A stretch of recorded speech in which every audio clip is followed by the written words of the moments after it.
You know, Mersh got back from Vegas just a few months ago. Of course, he made no money. He lost money. He lied and said he didn't, but he lost money. He had to deposit money into the Bank of Royce just to stop himself from losing more money.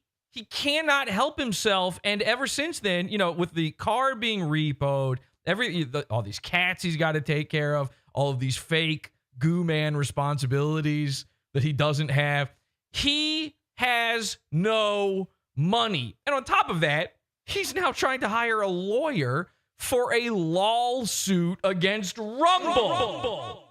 The place where he is still currently streaming. Speaking of streaming, for 55 days. It would be commendable if it wasn't so pathetic. For 55 days straight, Mersh has been streaming every single day on Rumble.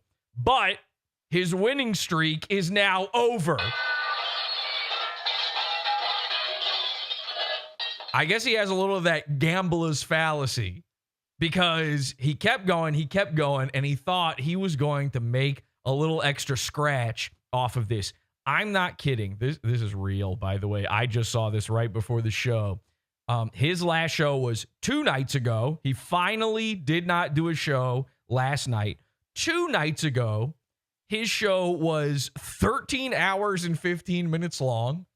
3 hours of that was slop tent. 3 hours of it was non-tent. He's just playing a video game, which he's been doing a lot lately.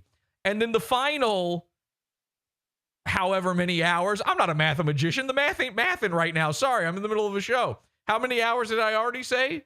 6?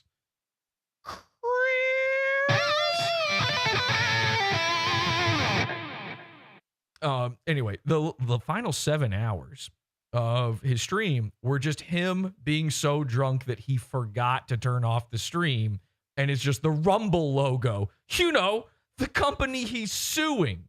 And on top of all of that, the name of this episode, this is not an edit, this is the real video right here. The name of it was Lazy Bones Mersh. PODAWFUL 1! PODAWFUL 1! It's too easy. It's too easy. Look at this. 13 hours and 15 minutes. This is real. Let me just play whatever's happening. I literally didn't even click on it. Let's just see. Been out for like 10 years. The audio alone is like, whoa. And I've listened to it probably at least a dozen times, right? It's like, whoa. Anyway, the point was, speaking of whoa audio, Mersh's fans stopped donating. So Mersh is done going live every single night. It's pretty clear that's what's happened. And I think the problem is they're finally tired of their hard-earned SSI checks for being retarded people being spent on gambling. Every stream, Mersh is sitting there complaining about being completely broke and yet checking to see how his money's doing on such and such game, the NBA game, the NHL game. He's watching women's tennis. You know he doesn't know how tennis works. The man's never experienced love in his life. So I was thinking about this. Somebody posted on Reddit this great video, and I have to share it with you. They're fed up. Mersh's real fans are tired of Mersh being a GAMbLA. Check this out. For 5. Let's see. He said, gonna read this or be a pussy? This is my last dono. Sorry, man, I can't give donos to a gambling addict. I would love to support creators who are funny and actually use the donations to make their show better. You used to be funny. Now you are an old, trifling gambler. Trifling. By the way, this is a burner account, because we know you're a child who will ban anyone who mentions gambling. Grow the fuck up, kook.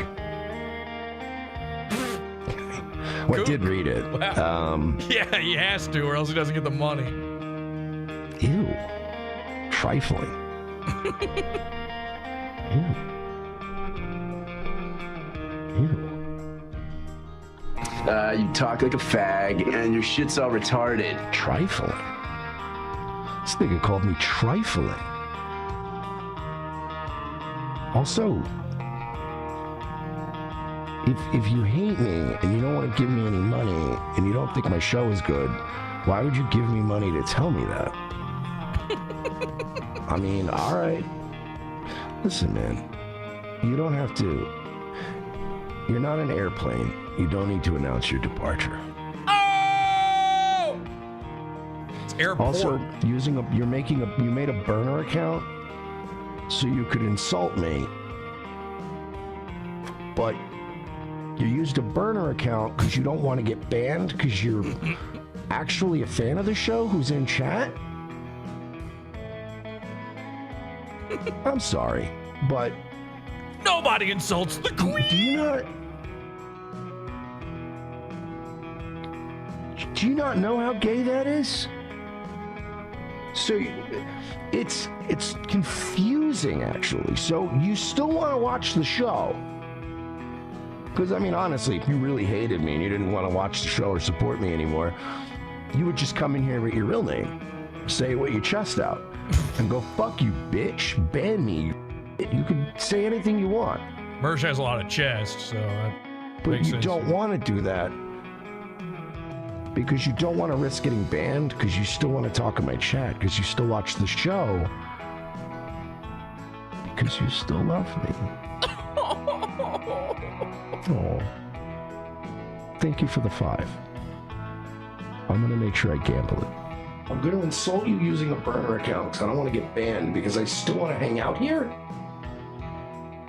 What? Huh? That makes 0 sense to me. 0. First of all, if you're concerned about how I spend my money, you're already donating to the show in bad faith. You know what I mean? So, we know what you mean. So, Mersh, we've created a support group for you. It's called GAMbLA. And Mersh has already joined it. Mersh is now a card-carrying member of GAMbLA. Welcome to PODAWFUL. Let's get it started.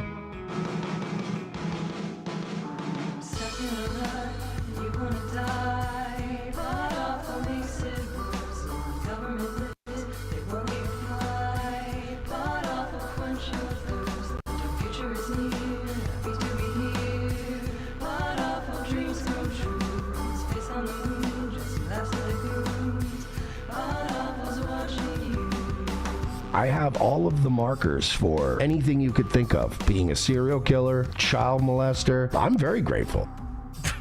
Okay, yeah, same. Anyway, hi everybody. Welcome to PODAWFUL. I'm your host, Jesse PS. This is PODAWFUL. We're live Mondays, Wednesdays, Fridays, 7 p.m. Eastern Time, PODAWFUL.tv.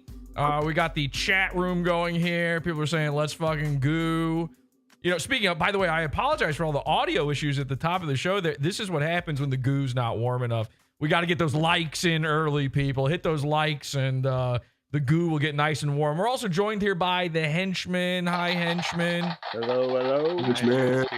You see the audio, the audio, the vid. Look at this. It's fucking up. I don't know what's going on. It's because, look at the goo. Look at the goo. What is happening with the goo? Oh, no. Woo, boy. This is not good. More likes.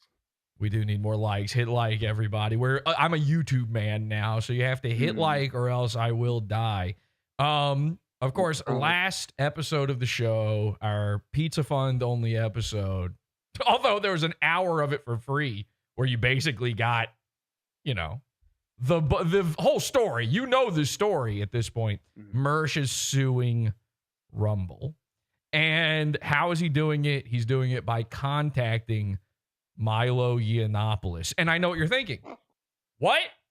And I thought the same thing too. And by the way, Milo thought the same thing too, which is why he then shared it with me. Now, there was a little bit of a mix-up at the Oopsie Daisy factory, and I made an Oopsie Daisy. And I'm not licensed to make Oopsie Daisies because apparently I was not supposed to share any of this stuff yet. So Milo got really, really mad at me, and it was friendship over after this. So just to keep you abreast of things, just so we're all on the same track here and we all understand what's going on. Mersh suing Rumble. Who at Rumble specifically? A fella named Siraj. Now, Siraj, he's a Middle Eastern guy. He's a Habibi. You've seen him on the episode where Royce and Mersh went to the Rumble studio live. Mersh had his Krang out on display, his full Krang showing. And we talked about the Siraj guy. Mersh wants to sue this guy because he hurt Mersh's feelings. That's it. Don't believe me? Join the Pizza Fund. Watch the full episode. You can see the entire leaked emails from Mersh. So that's number one. Number one, he's suing Siraj from Rumble. Number two, I leaked it through Milo. Number three, turns out Milo did not want me leaking it yet. So I'm in trouble. Big, bad, big time, whoopsie doodle trouble. Number four, Milo is no longer my friend over this. Is very okay, so man, what? He flipped. I had a premonition on this. I really did, and I'm pretty upset. Well, don't be, because number five, biggest episode in the Pizza Fund ever, and that's actually really saying something, despite what Mersh would say. Most signups, everything. This past month's worth of signups has been insane. That episode alone doubled it. More live viewers, more after the fact viewers than ever. PODAWFUL.pizza. And as a result, people were going on Twitter, people were saying online, this is the greatest episode of PodAwful ever. Whether that's true or not, that's up to you, the viewer. But people were saying it. Milo saw it. So step 6, Milo contacted me and said, okay, you know what? We're good. because it was such a good episode and everybody was complimenting it, Milo is now our friend again. This is why I like Milo. And by the way, I intended no bad stuff whatsoever with the Milo scenario at all. It was a complete misunderstanding on my part. It wasn't even I asked for forgiveness rather than permission situation. I literally thought I had the permission. If you watch the episode, you'll hear me say, like, listen, he told me there was some, there's this and this, but I think we're good to go. And so I didn't know. I tried effusively to apologize to Milo over this big misunderstanding. He wouldn't even hear it. He was like, don't even say anything. You're just going to ruin it. I think I might be the first guy in the history of Milo Yiannopoulos to get a second chance. I got excited, very excited to see all of this. So I'm trying not to blow it. Now, Milo said he was a maybe for coming on the show tonight. I don't know if I should call him now or we should just get into the follow-up from the lawsuit. He might just call in himself. I think he has the ability to do that. I'll just send him a message. I'm live now. I've got Discord open. If you got a minute, call in. And then I'll let him give his side of it, say whatever he wants to about it. And this is the craziest part. So we've got a bunch of follow-up stuff going on from Mersh talking about the lawsuit. We've got his GAMbLA addiction that we're going to talk about later in the show as well.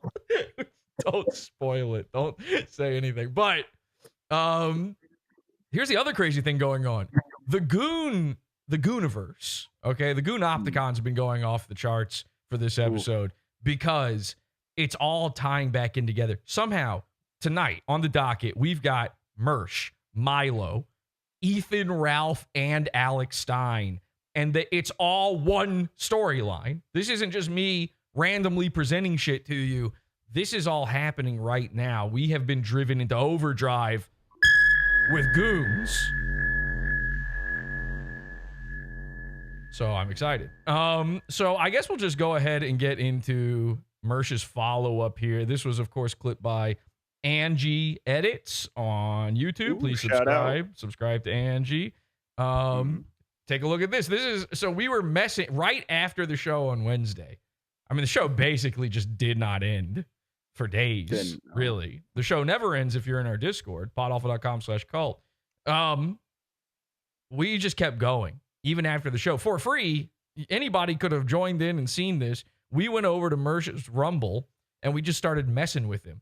And luckily for Mersh, this guy's making no money.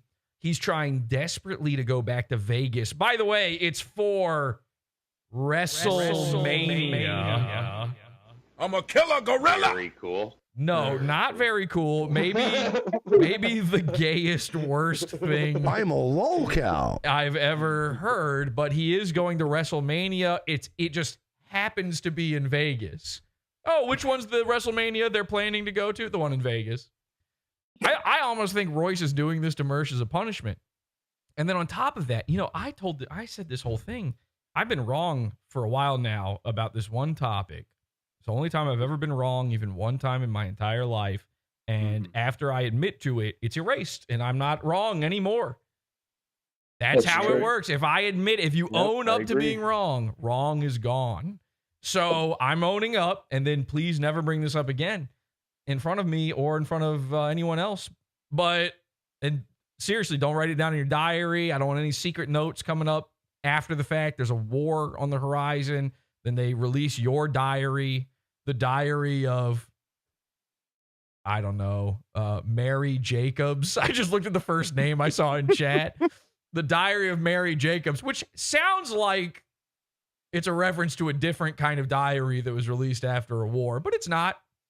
And you find out after the fact, I'm long dead. I was a hero of the war. I went missing. I'm MIA in battle. And so you don't actually know if I'm dead or not. I might come back in a heroic, triumphant return of smoke and splendor. But everybody starts spreading around. Oh, it says here in the diary of Mary Jacobs that Jesse was in fact wrong one exact time, single. And she swore to never, ever tell anybody about this, but she wrote it down and it survived the war. And no wonder they gassed her, Mary Jacobs, for writing this down. That's why they did it. So maybe she should have thought twice about it. Just saying. So here's what I was wrong about. I was wrong about Mersh trying to get Gino Bisconti to Vegas with them. Turns out it's just some big, fat, retarded guy named Gino. And everybody kept sharing the screenshot. I thought it was like a fake screenshot. Everybody was sharing the screenshot of Mersh talking to this big fat guy, this slob, on Discord. I was like, that's a joke. They're just making fun of some poor fat guy. No, it turns out that's the guy. Mersh has been muddying the waters, trying to get people to think that he's flying out Gino Bisconti, a famous Gino. In reality, it's some pig-nosed mutant he's friends with that he just wants to bring to WrestleMania because they're both mentally sick. Which, by the way, you know what being mentally sick as a grown man is? You were baby raped. You were raped by a baby as a grown man into being 6 years old forever. So That's how it works. I'm serious, though. Beyond me saying it, didn't everybody think he meant Gino Bisconti? Yeah. I'm not crazy for assuming that, right? Yeah. Okay. The context was strong. So in a lot of ways, I was never wrong. When are you ever wrong? Never. Okay. Who remembers that Gino It's guy impossible. anyways? Who remembers him?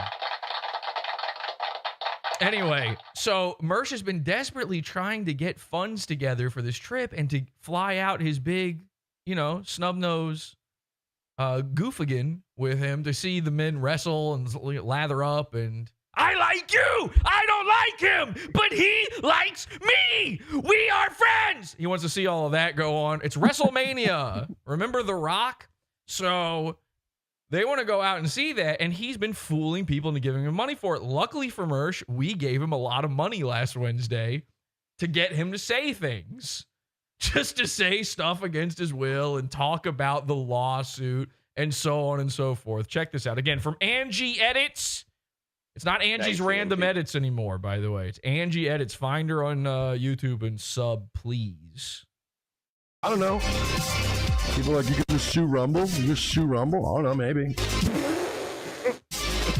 I don't know, maybe. You could have said nothing and kept it a secret, and it could have all just been lies from me. It was behind a paywall. No, he can't do it. The Queen's ego. Classic Mersh. The Queen's ego. He can't be stopped. But let's do this real quick, because that's... Somebody in chat says, how can I forget The Rock?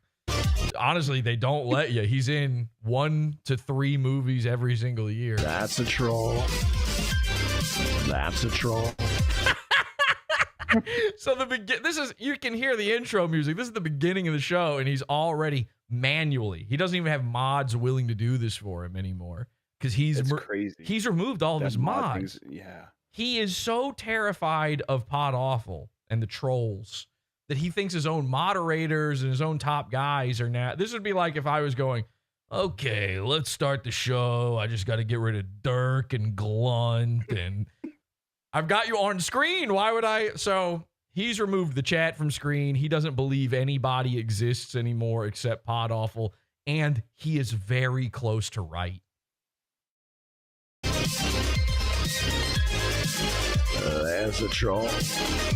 Yeah, somebody says he probably hit up all his mods for money. Oh, just a heads up. Jesse's got his 8 people out.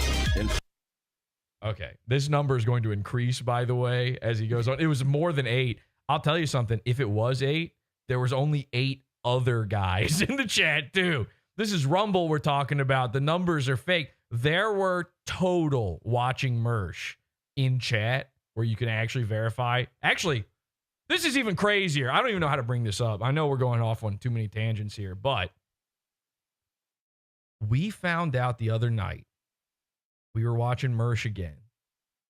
And we've been saying forever, well, the only way you can know who's really watching is who's in chat. Those are the real people. Nope. They have chat bots now.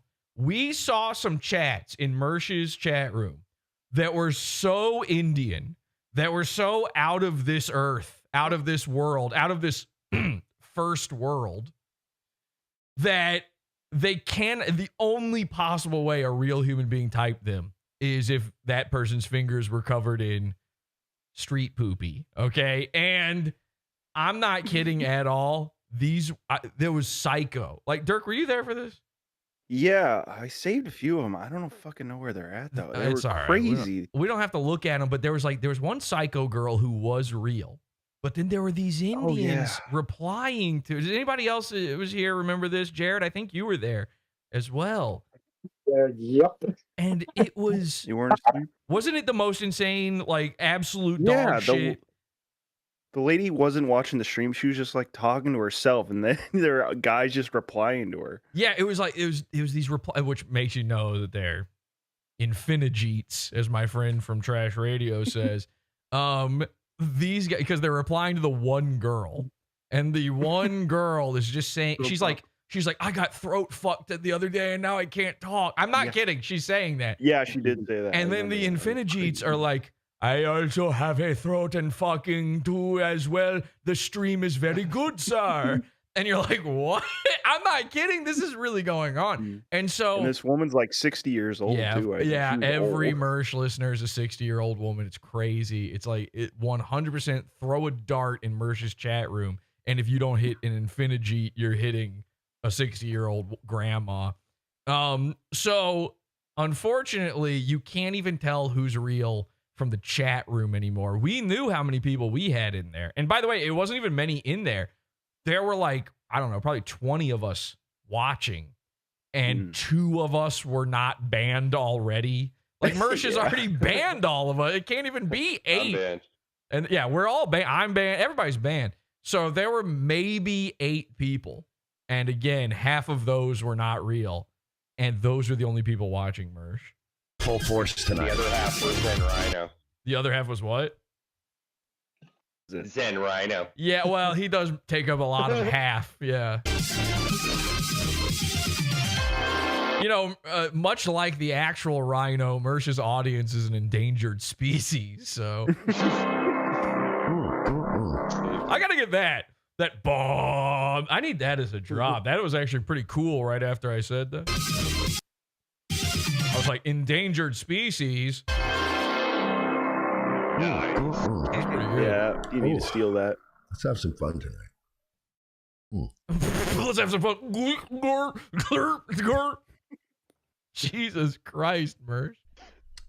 I'm sure they'll be signing up by the droves tonight with their cute little alt accounts. How? By the way, it's not. If you're on Rumble, it's an alt account. Like, there's no. The Rumble only gives alt accounts.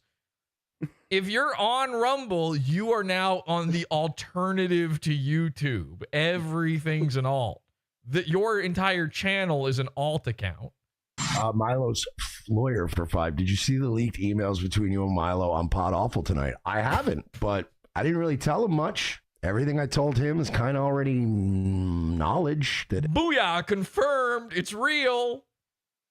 You know, there's a lot of people out there who think I just make this stuff up. In fact, Mersh is probably going to say in this clip that I just lie and make stuff up.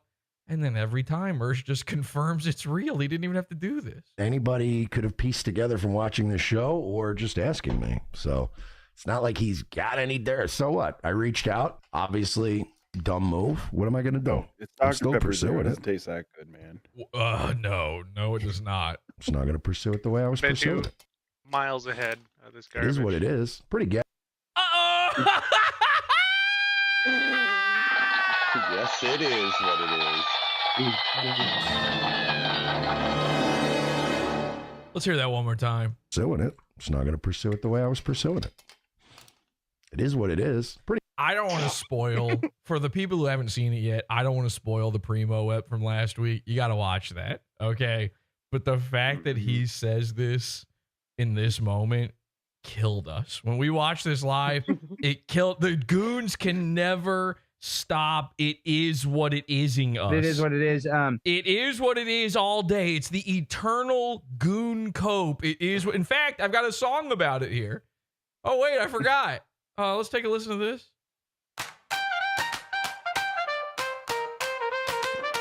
When there's henchmen at your place, it is what it is. When bread hits you in the face, it is what it is. When coleslaw's at the door, it is what it is. When you can't take this anymore, it is what it is. When your lawyer's getting naughty, it is what it is. When God enters your body, it is what it is. When the bathroom door's stuck, it is what it is. When your girlfriend's in the truck, it is what it is. When you gotta take a drink, it is what it is. When you poop into the sink, it is what it is. When you're wearing women's swimsuits, it is what it is. Your horns rip through your skin suit, it is what it is. You shove a microphone in your dong slot, it is what it is. It is what it is.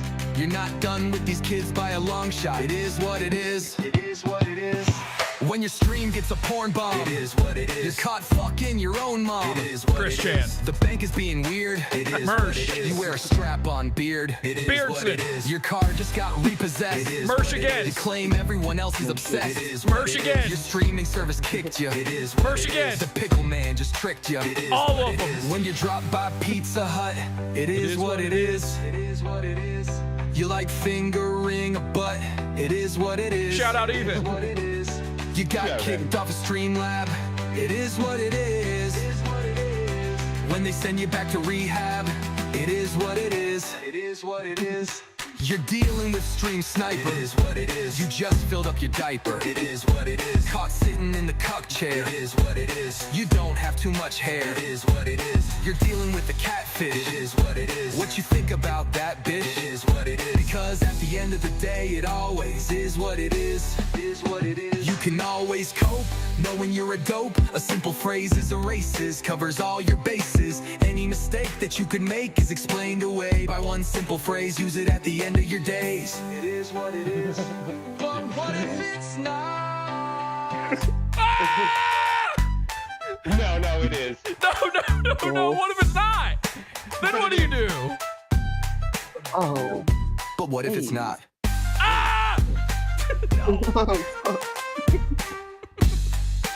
Wow. That's an amazing song. Shout out, by the way, to Dirk, who sang and wrote and rapped that. Yeah, Derek. That was amazing, man. That was really good. Lot of hidden goon lore inside that song. Very good. Yeah. Certified banger, they say in the chat room. It is what it is. This is the second you hear these guys say it is what it is. It is over. Okay, there's nothing left. What you've done now is you've admitted that you have nowhere to go from there, that you've been killed spiritually. And again, one day I'm going to figure out my big super villain plan for this Earth is to build a destructo ray on the moon that shoots a beam at the Earth and it turns it is from it's not.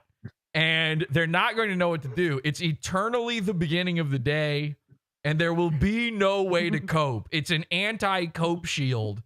Laser ray. We will figure this out. Pretty gay. It is what it is. Damn, my fucking mods are on it tonight. Because they're on it tonight. Yeah, mods. Anyone else here? They were not, by the way. It was Mersh manually doing it in chat. We saw him do it. Oh, man, I'm not dangerous. Cool. He's out the room. All right, it's fine. We're not doing that. Hey, keep your hands in the air.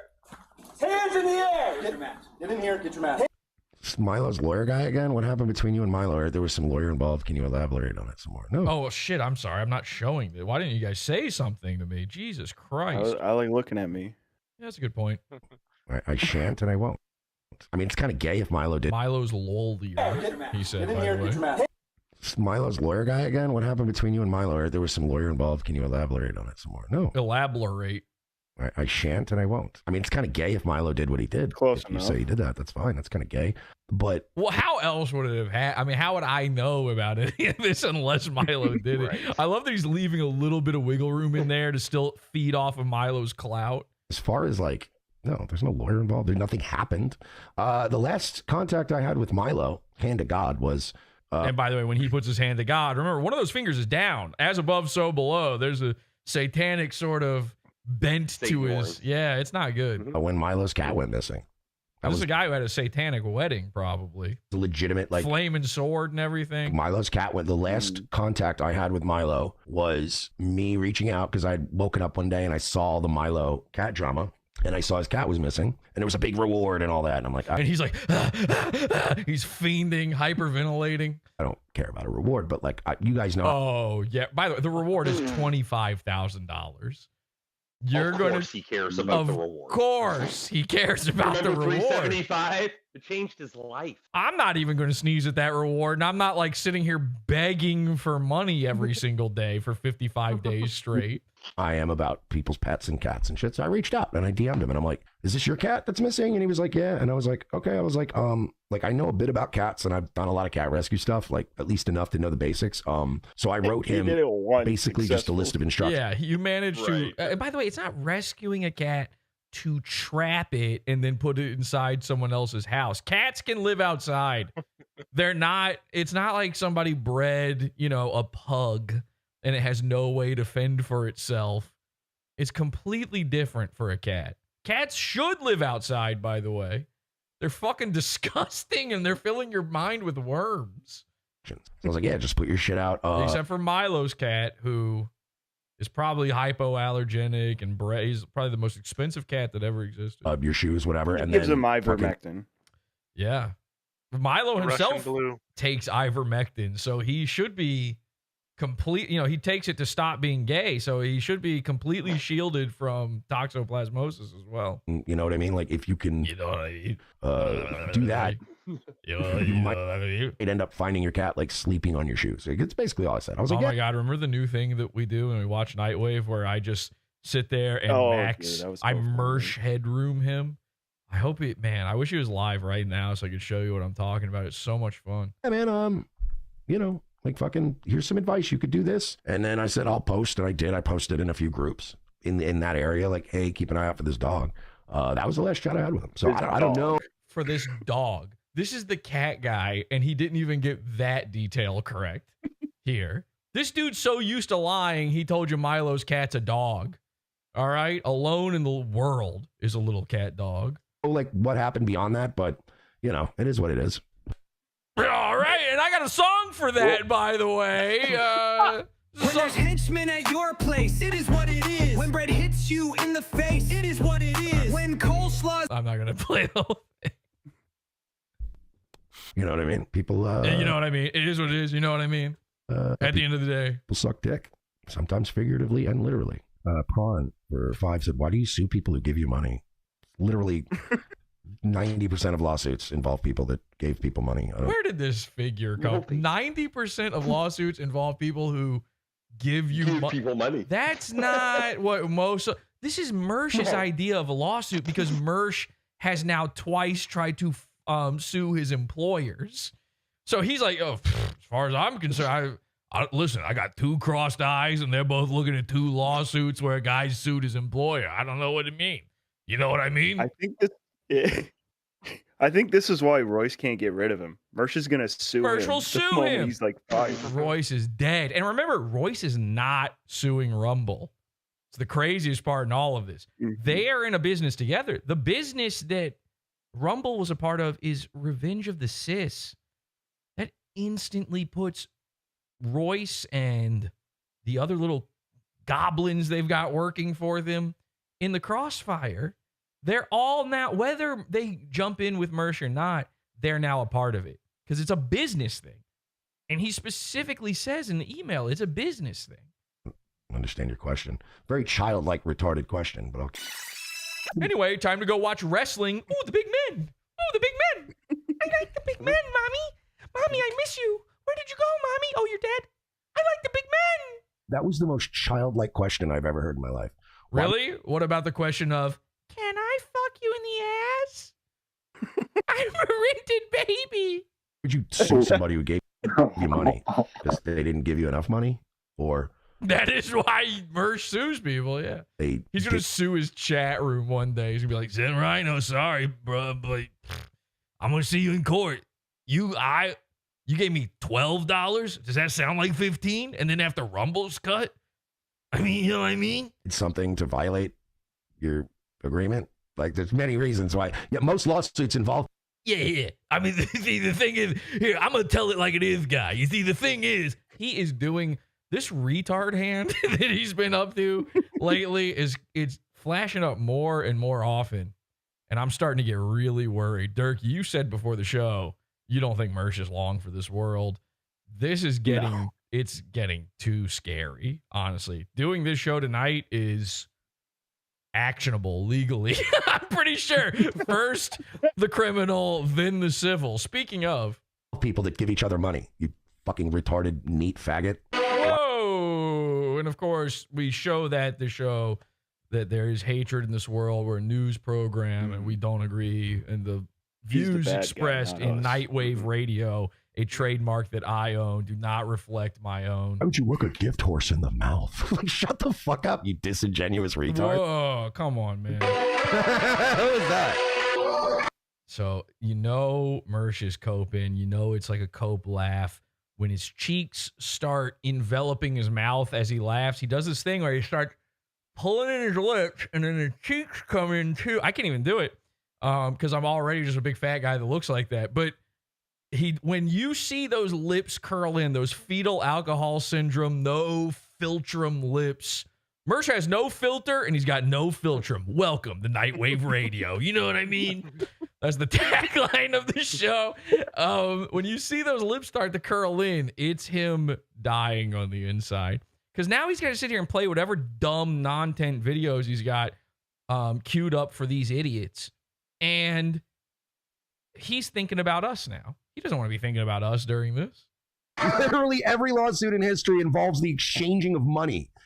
Well, if you win, which you won't, the amount of money that Mersh thinks he's going to win from this too, it's unreal. Fucking moron.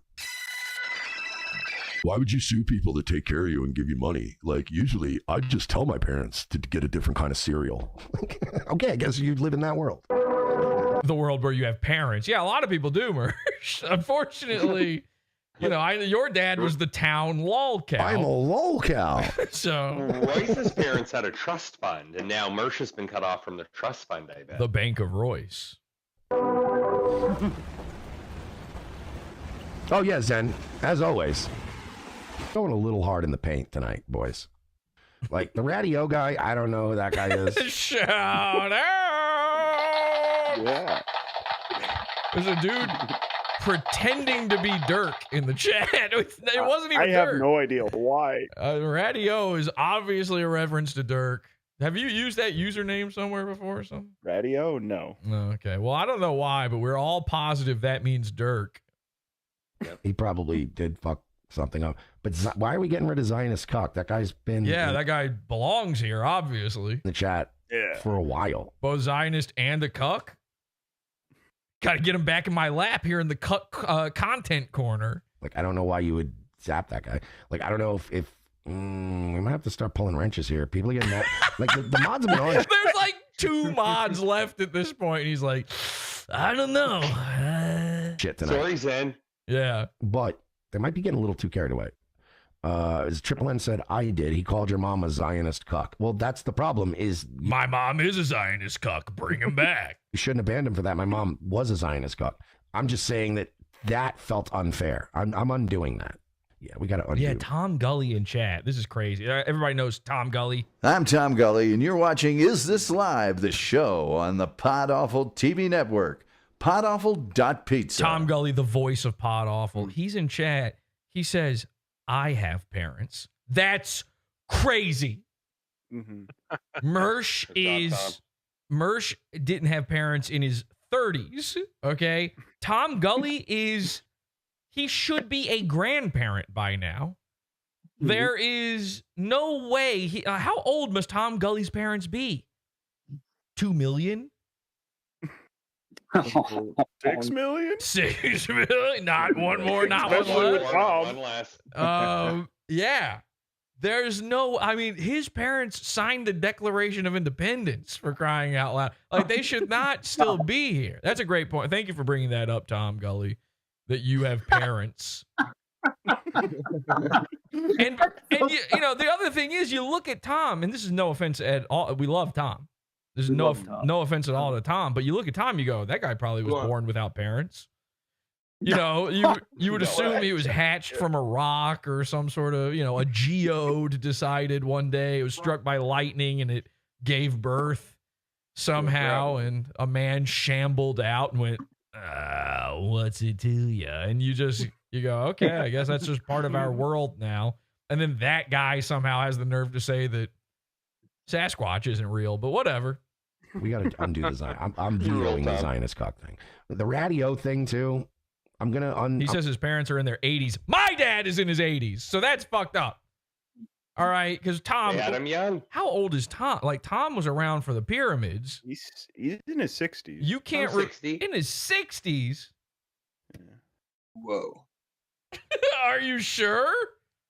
Yeah. You told me that one time, yeah. Okay, well... Listen, You can kind of see when he won that Dave Letterman scholarship. I don't know. I always assume he was around at a sock hop, you know, with girls in their poodle skirts, and he was doing he was at the Sadie Hawkins dance, and nobody asked him to come, but he showed up anyway. Okay, that was why are we getting on Tom? Jesus Christ, He's trying to go to the bank, Jesse. Jared, Stop. He's going to the bank, Jared. Leave him alone. Love Tom. I love you, Tom. You know that. Buddy. Jared is Tom. Just so you understand, Jared's in chat typing all these jokes to me, telling me to say them. And I am not. Jared's doing that. Jared does that, by the way, because he's the oldest guy other than you in Discord. So he's trying to make himself look better. I'm gonna unmute him just because I don't know what he said, and he's been in a while. Like, I'm just trying to be fair here. We're just trying to be fair tonight. Some of these people are legitimately being gay tonight. Sadie Hawkins, Sadie N-word. And that's fine. And they have an agenda and they have another show they're trying to promote. And that's fine. But we also have to separate between, like, I know Zionist cuck's been around for a while, and I agree, we should separate from Zionist cucks. But you're saying you want him back? Says shit all the time that's out of pocket. But, like, he's one of our guys. Speaking out of pocket, if you guys could donate to my wallet. Braun said for $5, I guess Rumble felt like your contract was the staple to yank out. Fair. I think that was one of his guys, but not all of these are trolls, just to be clear. Assessment. Absolutely fair assessment. It's just that considering the exchanges that happened and the timing and everything that worked out, it's unfortunate timing. Oh, it's unfortunate time. Those of you who watched that episode, does it seem like the problem was unfortunate timing on when they dropped them? Does that seem like what he was crying about in this email? In a court could be perceived as potentially suspicious timing. Suspicious time. I mean, try to make this make sense. If you know the email, try to make it make sense what he's saying here. And this is the thing. He knows that it's not out there public.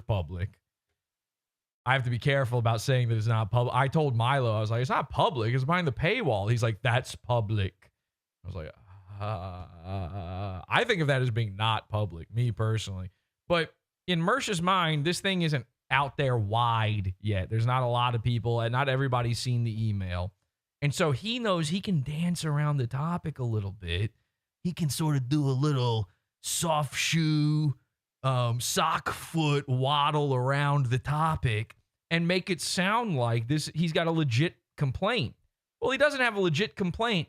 Just ask Siraj. And you can ask him now because I sent him the email, Mersh. Siraj has read the email. Mersh!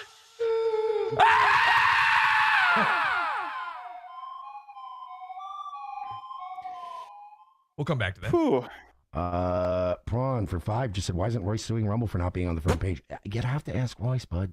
That is why, by the way, Dad has money. that is part of why he wants to sue them, is because they didn't put them on the front page, a thing that was not guaranteed to them. I just have to be clear about that. They had nothing in their contract. They had nothing in their contract saying that they had to be promoted. That had nothing to do with it. And he's like, well, if you don't love me hard enough, then I'm suing you. Did it to my mom, did it to my ex-wife, did it to the unborn baby we aborted. Yeah. Yeah, that's true, by the way. Somebody, here's what I need. Here's what I need. I need people finding clips of Mersh talking about abortski. Okay? We all know at some point he must have talked about Andy Jr. Oh, yes, he did. Keno Casino, Andy Worski. He's talking about Andy. They all like saying Andy aborted his child. Guess who else aborted their child? Oh, no. Find me somebody. It doesn't have to be tonight. I'm just saying, in general, find me these clips. Because I got screenshots. We're backing up. We're archiving everything. I got a lot of stuff. Like, why would you ask me like that? It's a weird thing. Again, I pointed out it's weird when people go to Royce and ask. It's weird. Man, the bank is weird. PodAWFUL is weird. Everybody's weird now. Questions about me. It's weird when people come to me and ask questions about Royce. Outside of ROTC, don't. That's not weird. You guys are basically gay lovers. You host a show together. You've known each other for, I think they might have been together for over 15 years at this point. Yeah. I mean, the history goes back way further than you would think. I was even shocked to learn. I know. And, you know, PodAWFUL's been around since 2009. PodAWFUL has existed for over 15 years. But they've been trying to make Fetch happen with their partnership for at least that long. Probably longer. Right. My own personal gripes and things that are going on in the universe have little, if nothing, to do with Royce, his life, our company, or any of the other things going on. I have my things, he has his things. I know you think you're trying to get the scoop here, but like the scoop's out. And honestly, it's not a big scoop. I've been Scoop's out. What is this? Ching Chang Chong's dad's funeral? That's a reference for 12 people at this point. Yeah, goodbye, all of my old people who used to watch the show. Hi, new people. Explore the Pizza Fund if you want to figure that one out. Good luck. Very clear. That was old Coke. Great.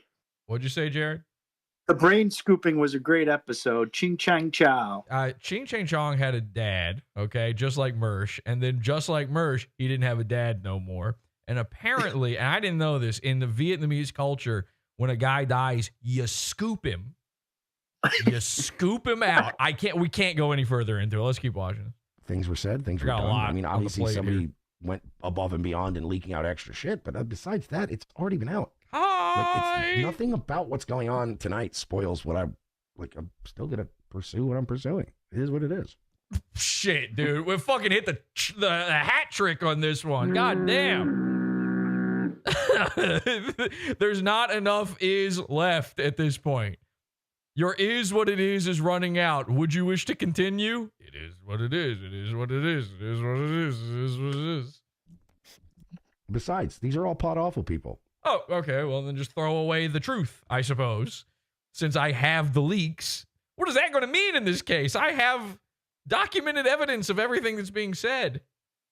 You guys are experts in lawsuits. Is it your little pal? Wasn't he Maddox's little fucking water carrier for a lawsuit? Get out of town. What? He wasn't even going to get any money from that. He showed up and testified for somebody else to get money. Showed up and testified. So this is Mersh. Mersh is, he's cologne Mersh. He's cat Mersh. He's crypto Mersh. He's always a new guy.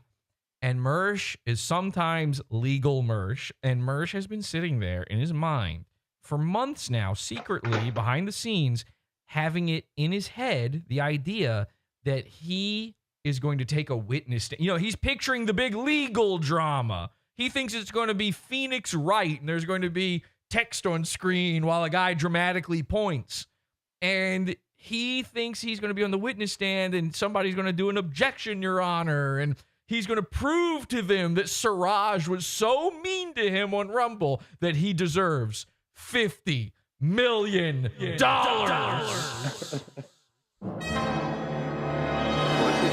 And when he pictures it, he hears those music stings like that, by the way, too. And so in his mind, PODAWFUL was part of a lawsuit, and I went there, and I was on the witness stand, which is like, if you know the story, that's insane to think that that's what happened, or that I had anything to do with the lawsuit, by the way. It's not true. But this is, he's a 6-year-old.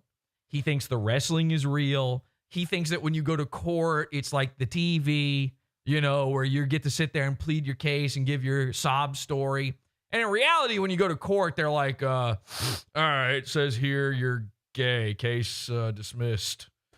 And that's it. It's a fucking factory. You ever been to court? It's a factory. And they're just trying to get you out of there. Okay? But he's legal Mersh. He knows what happens. That's what a desperate tryhard faggot that guy is. I swear to God, bro. Dick Masterson broke Jesse's heart so hard that he's still coming after me about it. Yeah, that's what happened. Because we were me and Dick Masterson, classically, you guys know he used to be my best friend. Me, Jesse PS, not the other guy. That's wild. That is wild. It is what it is. It is what it is. I'm sorry it didn't work out between you guys. I really am. Oh my God, these are exhausting tonight. Weren't you? That transition, man. See Anthony for 5. Weren't you going to sue Jesse PS for some reason? I really remember. Oh, yeah. Oh, wait a second. Legal Mersh. What happened again? Huh? Who was this? Casey Anthony? These are exhausting tonight. Weren't you? Casey Anthony for 5. Weren't you? She's on TikTok now, by the way. Follow Casey Anthony, a big fan of PODAWFUL, by the way. Follow her on TikTok. She joined the Pizza Fund. We've got, in the Pizza Fund now, we've got Aaron Imholt, we've got Keemstar, we've got Casey Anthony, Kyle Rittenhouse, all pizza funders. By the way, Kevin Brennan subscribed on YouTube. I tweeted this out. Kevin Brennan saw my impression of him and subscribed to PODAWFUL. And no way. I swear, yeah, you can look it up. Yep. And so when somebody even said before the show, Kevin was streaming live before the show, and they're like, "Oh, Kevin's done streaming now. PODAWFUL can start." He ends the show so he can watch PODAWFUL live. So Kevin is watching right now. A lot of people saw this. I posted it out, and the response to it was just over and over again. People saying, "What? PODAWFUL? What the fuck is PODAWFUL? What's subscribing? Sub? Like a submarine sandwich? What? PODAWFUL? What does that mean? Is that like god awful? Huh?" I tuned into, what's this show called again? MLC. I tuned into MLC before tonight's show, and I swear to God, it was him sitting there, of course, watching an old Opie and Anthony video. He's got some other idiot on with him. They've got some other idiot calling it. Not one of them knows what's going on. It's insanity. They had this guy, Chad Zumick, was on with him. And he was trying to get a call in from some woman. And he couldn't figure out the audio. So he was like, "I'm just going to call her up on myself. You can hear this, right?" Because it took 12 minutes for this dude to figure out. He had his phone plugged into his mixer, and it still didn't work. And Kevin's just sitting there going, "What? Who's calling? What's a phone? Don't you have to crank that to use it? What? Who you trying to call, Lassie?" And then Chad Zumick is sitting there trying to make his phone work. I'm not kidding. It just took forever. Then this woman gets on, and the woman doesn't know what they're talking. She was apparently there live in studio for this Opie and Anthony clip, and they're like, he was like, do you remember being on the show? And she's like, no. I mean, this is the most insane fucking thing I've ever seen. It's just old people in rocking chairs reminiscing about 10 years ago. It's not even that long ago, and they still can't remember any of it. Gonna sue Jesse PS for some reason. I really remember the tinking that was going on around that time. Yep. I mean, you guys are coming out tonight. Yeah, because I've got nothing to say in response to that. So give it to you. No, did I ever say that? I mean, just show me where I said it. Don't. It was like a 6-hour episode. Show you where you said it. Okay, we'll do it. It's an episode called Slaw and Order, but we'll make this one easy for you, Mersh. I made a link where I said it, and not a fucking hour long. Yuck. I'm in a heat lamp. I have weird lumps on my head. All right, let's not. Mr. Divot, let's not talk lumps. I swear to God, I will just Google Royce right now, your own co-host. We've gone through your personal lumps, divots, bumps, crevices, creeps, and crumps. Triangles. You really don't want to go. I don't know what this is, but I will. Let's just really quick. Royce Lopez. We're doing it live, folks. I'm just going to go to Google Images. I'm just going to go to the first image I see that's a clear image of him. We're going to, oh, this is your own co-host, Mersh. I really don't, this is from his Twitter, by the way. You really should not talk about lumps. I mean, this man has a corner on his head. That's physically impossible. You shouldn't be able to even draw something like that. If you drew this, they would kick you out of art school. They would say, that you've never seen a human before. What is this? Oh, you've invented some sort of sewer character. They kick you out of art school, and then the Third Reich happens. So really be careful with what you say here, Mersh. Let me just find any other picture of Royce just to make sure this isn't some sort of bizarre one-off sort of thing. Oh, here's Royce's Twitter again. Oh, there's his lump. There's his lump. So the man is belumped. All right. He's a belumped man. You really shouldn't talk about stuff like this, but of course he's yucking. He can't help himself. He's in a panic because he knows that if he says, go find a clip of me saying I'm going to sue PODAWFUL, what's going to happen is we're going to find a clip of him saying he's going to sue PODAWFUL. Like, not the weird Jesse PS like clip. Send me a clip of me saying the things. Once the criminal case is concluded, the civil case will come next. And I also have the clips of you and your dad on your show encouraging you to do it. So guess what? I'm going to sue you. Stop saying look out.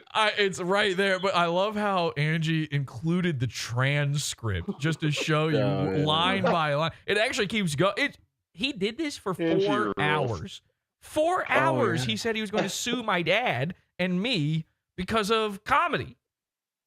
That's it. Once the rocket scientist. Once the criminal case isn't concluded, if you keep this up, I'm going to pursue a criminal case, which is a misdemeanor, blah, blah. I mean, he just keeps going and going. You and your old ass dad encouraging you in your dreams while he funded you. Mersh has a condition known as dad envy.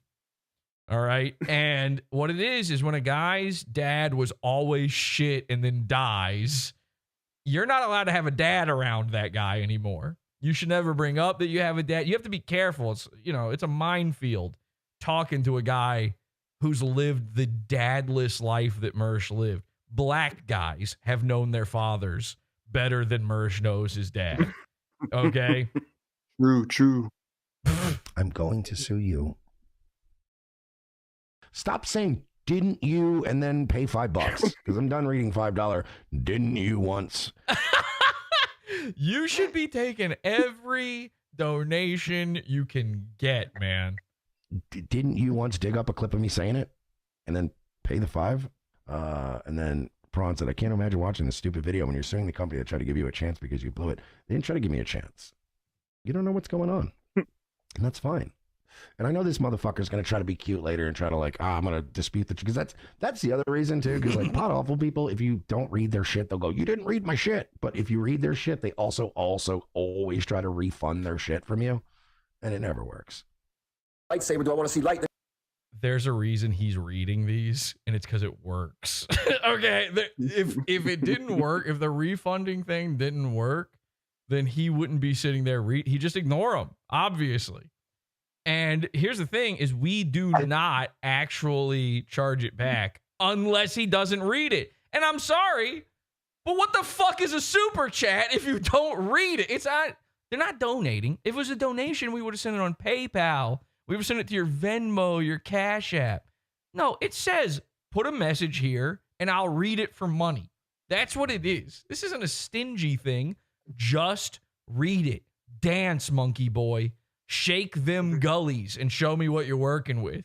Because, you know, I've got a 3-step plan for Mersh, by the way. He's so worried about making money. I have the way to do it. Step 1. Stop suing Rumble, okay? That's a path you just don't want to go down, particularly because, again, I have now given Siraj your email about all of your complaints having to do with suing Rumble. He's got the full thing. I'll read it to you here in a second. Number 2, give up on Rumble, go back to YouTube. Okay, I cannot be clear enough about this. There is nothing preventing you from being on YouTube. Look at me.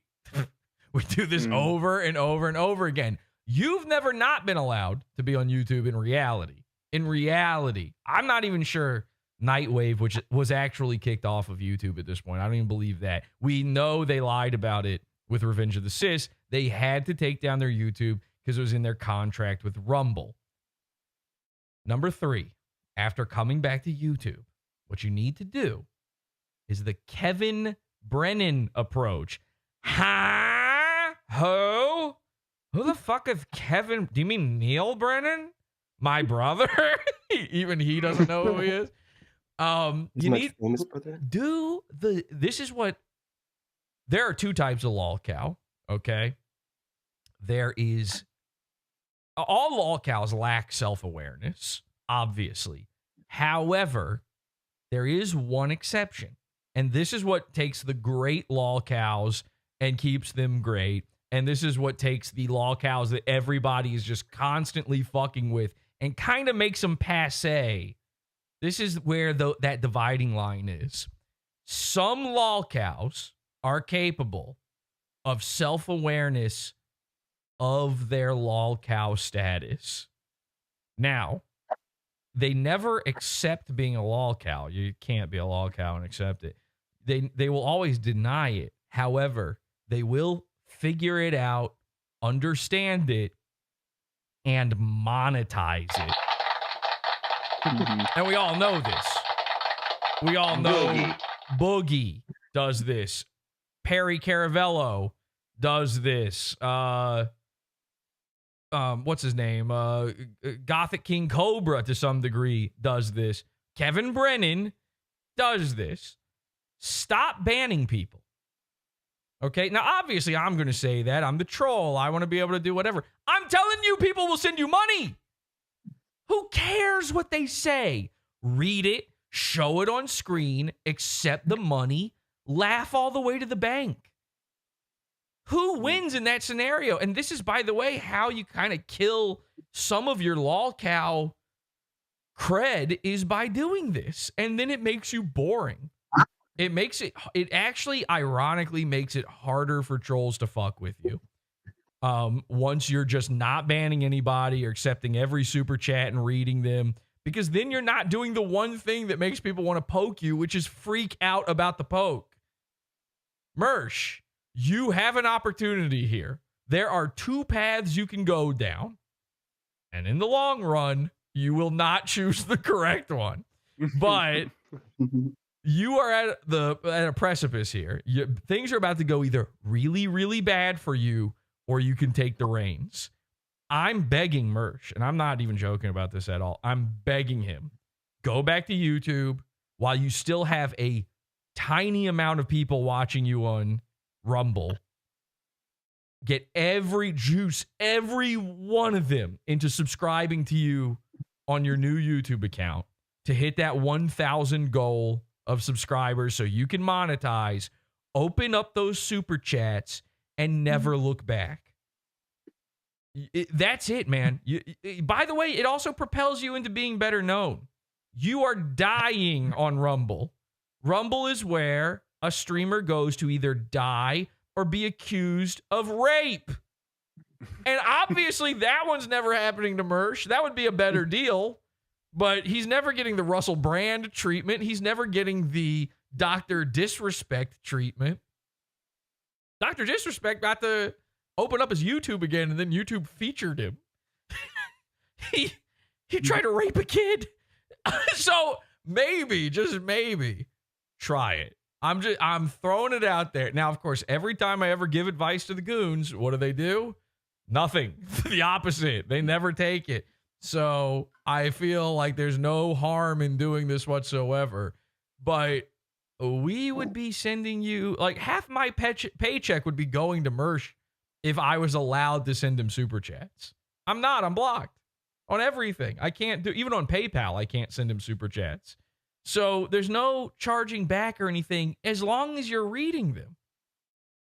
Then he broke my tooth in the fucking bullpen before they raped me. Jack Deck said, I've always thought Pot Awful was cool, and that's fine. I have plenty of friends that are...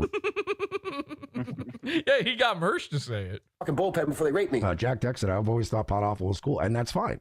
Yeah. Jesse made a good point tonight, and I hate to say, it pains me to admit it, but when you're right, you're right. Watch Pot Awful. Watch your show. Yeah. I have plenty of friends that are retarded faggots. I believe that. I'm going to take that away there's a lot you can judge about a man by his friends. from you. Him and Bowen and some other men, including the white man I saw on Capitol Hill. Also, the fact that you wrote his name in all caps, it's kind of a giveaway. Again, like, you're doing his branding. You're doing the weird shit that he does. Like, I can see what you're doing. You're just doing it within reason. Pot Awful's brand, by the way, the logo is lowercase. I have no idea what Mersh is talking. This is how paranoid and delusional he is. He's afraid of capital letters at this point. But you're entitled to your opinion. But it's fine. Sprawn for another 6 says, FYI, I don't even like Pot Awful. I just think your lawsuit's retarded. Okay. How'd you find out from Pot Awful? That's weird. Like, listen, man, I'll deal with a lot of angles. Like, if you want to try a bunch of different angles, I did not mean to do that. Sorry. First of all, Jesse's not that big of a deal. He doesn't make those big of waves. He makes waves the way I make waves in my little niche community. Correct. I do make waves in your little niche community. It's all I'm attempting to do, by the way, is get you to talk about your stupid fuck ups in front of your audience. There's no way you would have been the most aggressive donator tonight. And, there's a lot of people, by the way, that were fighting that line, going, yeah, Pot Awful only makes little waves. That's how he got Milo to troll you. Milo Yiannopoulos trolled Mersh on behalf of Pot Awful. I don't know if that's true or not, but it does feel true and right. And also, you're correct in saying it. You should remind Mersh of that as often as humanly possible. On his behalf. 889 angles, they're saying in the chat. Yeah, Mersh did mention angle. I was thinking it. I didn't know if anybody heard him say it, so I didn't do it, but I'm glad. Shout out to the chat. They're on the ball with that one. Everybody's noticing the angles. Look at that. Oh, my God. Can you believe it? Dirk and Glunt have been looking at me this whole time. Just staring at me. I just let them do that. You're so interesting. Thank you. Well, it is a show. So, do you guys mind if I just start playing Fallout 4 instead of whatever the fuck this is? It's cool. It's Give kind of a me program, money. though. Send money now. I deserve it. Like, you actually, you were getting me tonight. You were having little points, and I was reading them, and I was giving you. I was like, all right, yeah. Okay, so Pot Awful. I'm not even gonna play it. I mean, that you just said it. I concede that. When you start saying shit like, I don't even like the only show that was talking about this to 100 people tonight, and the only show that rocks. Chris. Imagine, by the way, Mersh having a paywall where even 100 people were watching something. Like, that's impossible. Saying 100 people, that's nothing to sneeze at for you, Mersh. Before, like, it was thousands, by the way, but still. Even though only 50 people tops care about this topic. Went from 100 to 50. I'm getting kind of, I feel like lawyer Mersh is being a little lawyery. all of a sudden with these numbers. I mean, 150 people. I mean, 8 people. And they're all fans It was 6 million exactly, and I think you, of all people, should know. of one show. I don't even like that show, man. Like, that's when you lose. Like, stop. Now, I will say this: I feel like this guy is telling the truth that he doesn't like PODAWFUL. He just happened to see it or whatever. But if you are one of my guys, he's kind of right here. One of the most embarrassing things you can do is be a fan of a show, and then you go to make fun of another guy on behalf of that show, man, and then you lie and say, I'm not even a fan of that guy, because that just makes it sound like that guy sucks so hard you have to front load anything you say to avoid criticism yourself for liking something. So if you're a henchman, please never do that. But of course, I know the henchmen never would. They've all got my avatar on Twitter and Discord. It'd be kind of hard to hide that you're a PODAWFUL guy, you know? Don't. Stop. You wouldn't care about any of this if you were not a fan of that show. Like, don't, you know what I mean? Like, no. What's going to, one day, Mersh's entire chat should revolt and go, we don't know what you mean, and make him explain anything he says. Stop thinking it's as low-hanging fruit as other supposed lolcows. Like, I get it, man. Supposed, he says. Dude. He doesn't even want to theoretically include himself in the pantheon. It's so pathetic. But lolcow would be great for you. Mm-hmm. Like, you should accept. I would accept that. Oh, great. I'm a character. I'm in. Terrific. Yay. Lolcow. That's awesome. You should accept that, Mersh, because your other option is obscurity. Your other option is no longer even existing. Here's your other option. Your other option is you are a character on PODAWFUL and nothing else. And it's really close to that already. It's the disingenuousness. Like, ever since I started owning the Reddit for Mersh, r/Mersh, you know, all that's left otherwise when it comes to Mersh coverage is Kiwi Farms. And, you know, like, every page has at least one post about something PODAWFUL did to Mersh there. So this is really, I'm keeping you on life support here, man. You should be thanking me every day of your life for leaking your stupid ideas and lawsuits and delivering coleslaw to your house and stuff, because otherwise, where would you even be at this point? Just you and the Indian guy sitting there pretending to watch videos while you get drunk. That kills you guys. It kills Jesse. Jesse, he could put the same energy. Right, Jesse? No, that fucking scared the shit out of me. Into righteously taking shit down and not being a fucking I hate that. That pisses me off. I've heard that line. I've rewatched this clip a few times now, and every time he says, I could righteously take shit down. I'm not trying to take anything down. And that shows you where his mind is. He tried to take Cernovich down. He tried to take Owen Benjamin down, which is the real reason for the tinkening. Gabe Hoffman, all these guys. I don't want anybody going down. Okay, I don't want them disappearing from the internet. Another reason, by the way, you should remake your YouTube channel, Mersh, because I have a feeling Rumble's going to be done hosting you very soon. That's not my intention whatsoever in any of this. That's his thought process. He's always projecting. Established liar and exaggerator and photoshopper of things. And so he's hoping to God you'll believe that I photoshopped these emails that he's confirmed in this clip. How? What did I lie about? Here's your chance, Mersh. Remember the thing where you're like, show me a clip of me saying I was going to sue you. Show me a clip of me lying. Show me a clip of me lying about you, Mersh. And not Mersh talking over top of it, doing these ba-ba-ba-ba-ba. No, a clip of Mr. Bonehead with his lumps and his dents and his tits and his nose shoulders sitting in front of his fireworks. None of that. I don't want to see any of that. Give me a clip of me lying about Mersh. I mean, I just made a list of things. Every single one of them was true. You have no shoulders. And trying to always be the trickster. It's like the Loki syndrome. It's like you Is that I didn't even know that was a thing. Is that an option? Must be. Crazy. Mersh knows all. I think Royce knows. Yeah, if anybody would know, it's Disney adult Royce, Loki syndrome. You're disingenuous, lying people.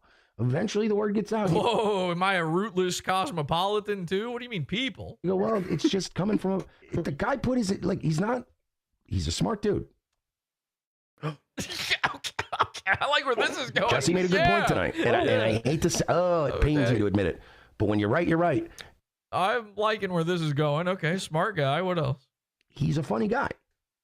Fuck! I thought Oh my God. he took that He's one about to compliment your hair. I feel beautiful and seen right now. I mean, years ago he took away funny from me. He said objectively the parody of ROTC was not funny. Remember that? Objectively. Now I'm a smart, funny guy. If the guy put his like he's a smart dude. Yes. He's a funny guy. True. He's got a great set. Pod's Law, ladies and gentlemen, Pod's Law. They're cyberbullying me to death. What'd you say? They come in threes. Yeah, everybody agrees the set is great. They love the set. Yeah. But did you see? Now, I think Angie futzed with this a little bit. I almost wish he hadn't. Rewatch that bit. Watch this. He's a smart dude. He's a funny guy. He's got a great set. You see that? He goes, and he kind of, it's hard to tell. I was going to say he rolls his eyes, but obviously he's always rolling his eyes. It's kind of with the sunglasses too. But there's a moment, I remember watching it live, and that was a longer moment. I feel like she might have sped that up a little bit. So he realized he just did Pod's Law, which is they always have to compliment the moon base. And he had to take it back a little bit. You should have taken back the smart and funny. By the way, you could have taken back the smart. I'm retarded. The funny, impossible. He's a smart dude. He's a funny guy. He's got a great set. Fuck.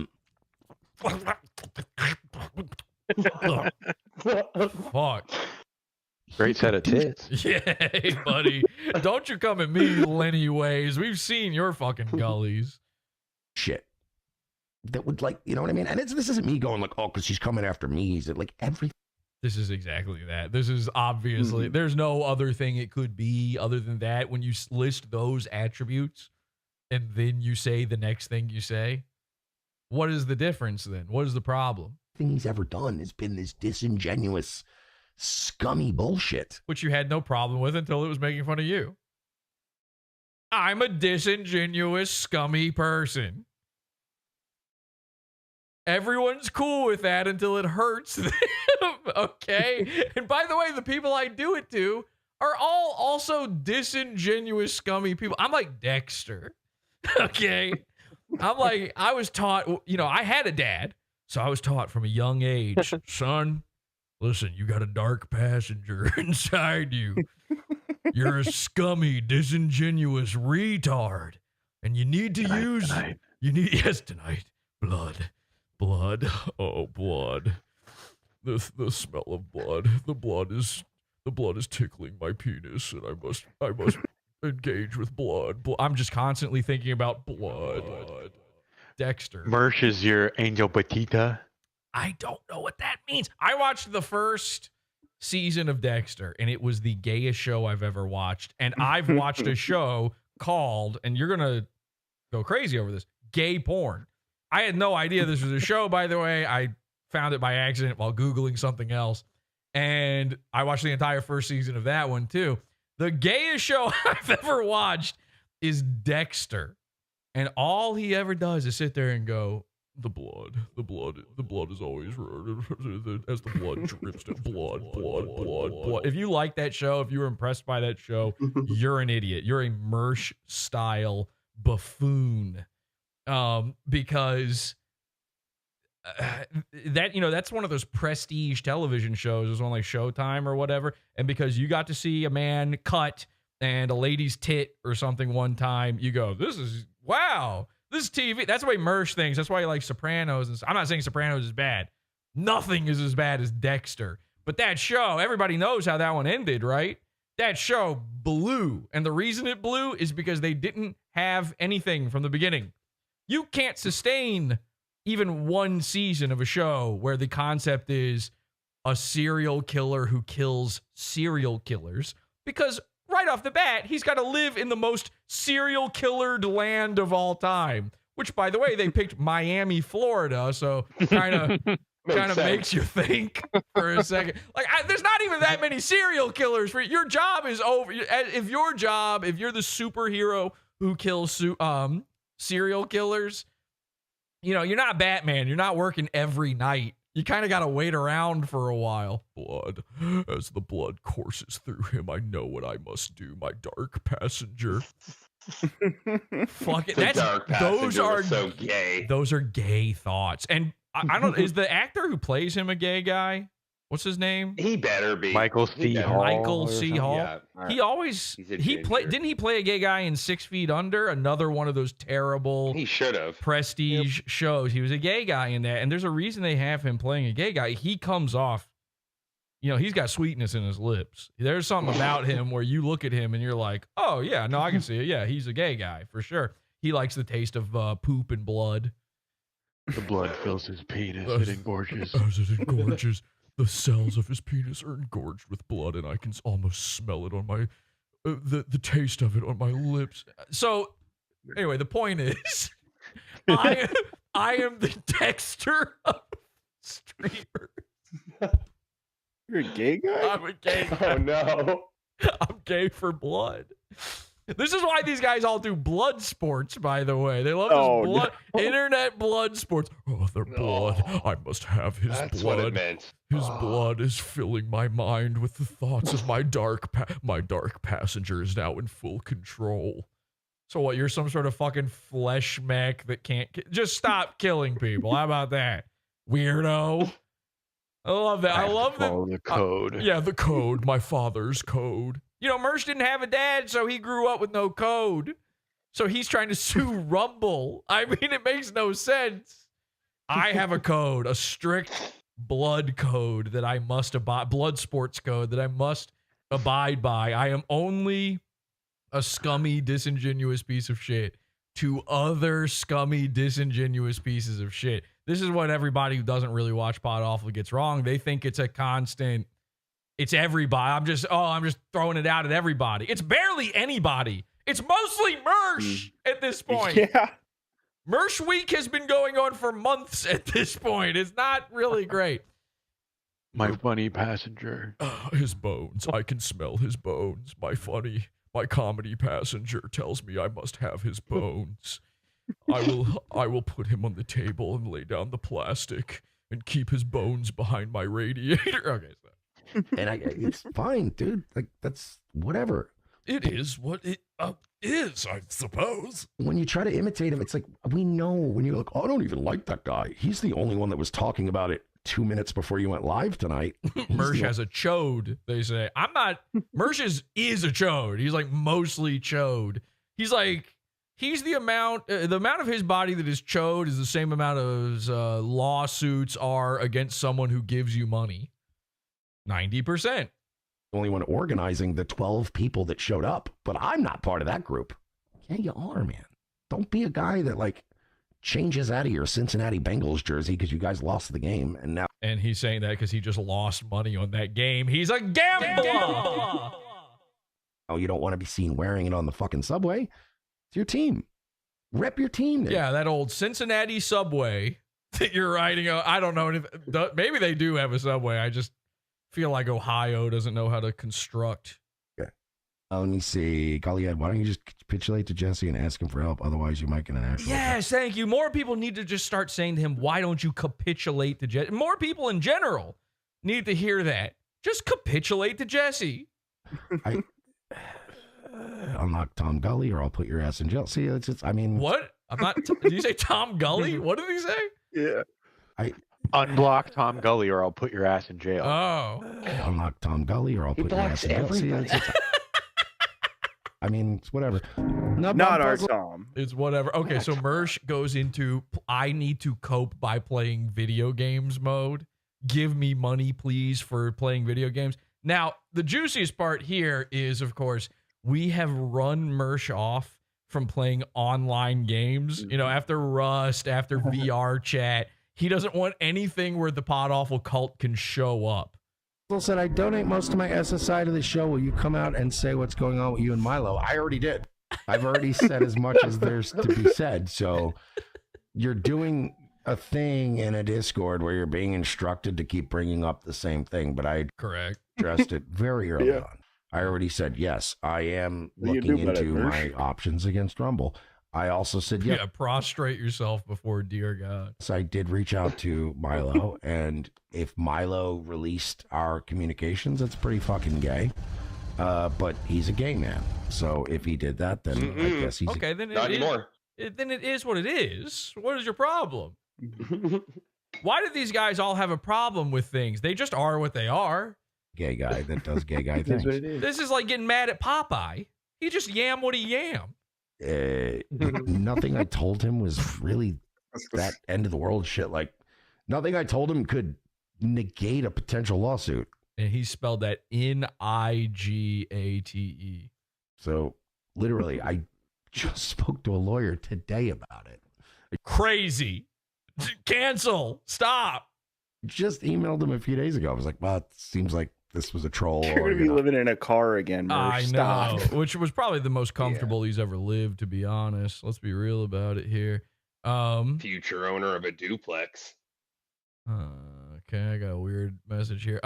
So let me just look here. I messaged Siraj, the guy he wants to sue. It's really we're saying Rumble, but it's really this guy at Rumble, Siraj. And I sent him all of the screenshots of this email. And I said, are you aware that Mersh wants to sue you? And he responded, hi, Jesse, just read through your messages and screenshots.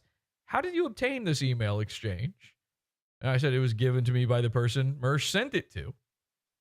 He has been openly discussing this now on Nightwave. He says, can you send me the link to one of his videos where he discusses this? So I sent him this video. Nice. Where he keeps shout out Angie, where he keeps confirming over and over again that this happened. I said, I don't have any of the times previous to this marked down, but there's a clip of him reacting to these emails being leaked. He confirms their authenticity. He's been hinting at this for months, though, including mentioning you a few times. There's so many Nightwave episodes, I don't know if I could find them. Because, he's been live every night for 55 days. So Siraj says, it's okay. Don't worry about it. Appreciate you sending me this. I said, just to be clear, Royce knows about this, but I don't think he has any intent to do the same. Mersh thinks he could make. I told him how much Mersh thinks he's going to make off of this. So, I wanted it to be clear. I wanted him to think clearly about this. Royce might not be suing him, but Royce knows that Mersh is. Do with that knowledge what you will, Siraj. That's up to you. Not interested, so I'm gonna contact my. So yeah, I already discussed all that. Gully head, I read them. Go ahead, refund them. Go ahead, go for it. Yeah, Gully head. Have fun. Figure it out. I read them. He did not, by the way. He skipped a message, and so they started complaining about it, and then he starts having a hissy fit that he did read it. I read your goofy little super chats. Unlock Tom Gully or I'll put your ass in jail. First the criminal, then through civil. There was another one. Another one.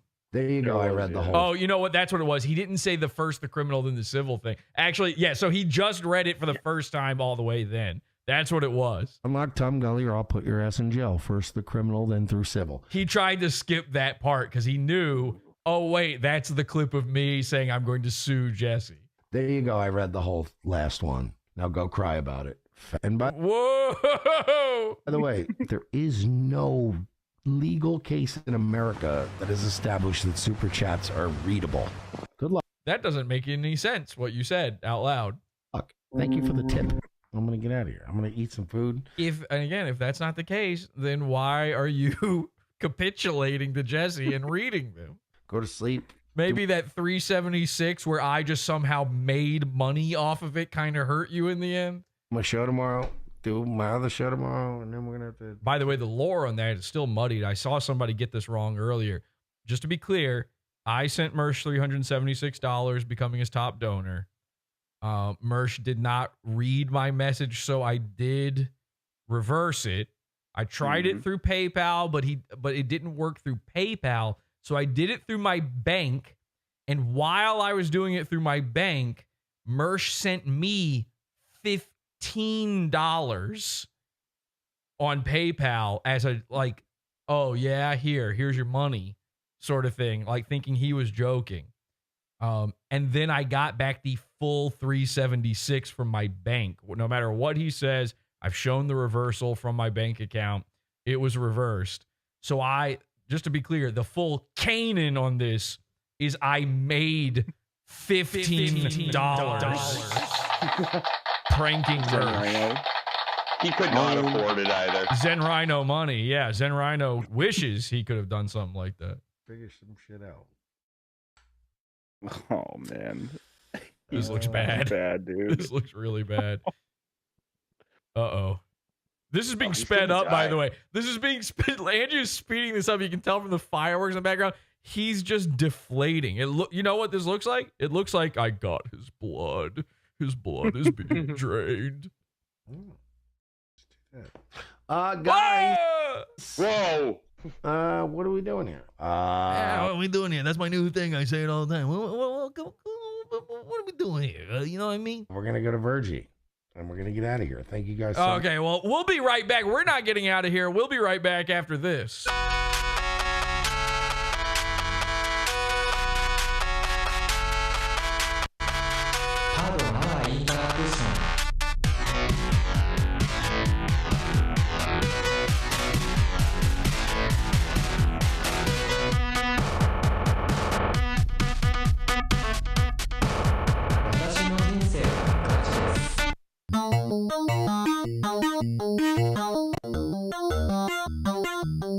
Is this a cult if I ever heard one? Yes, it is. It's a cult. I mean, it's the cult of cults.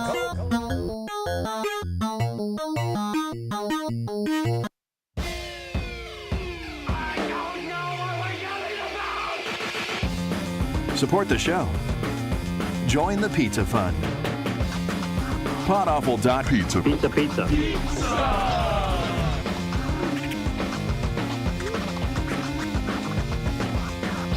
PodAwful.pizza.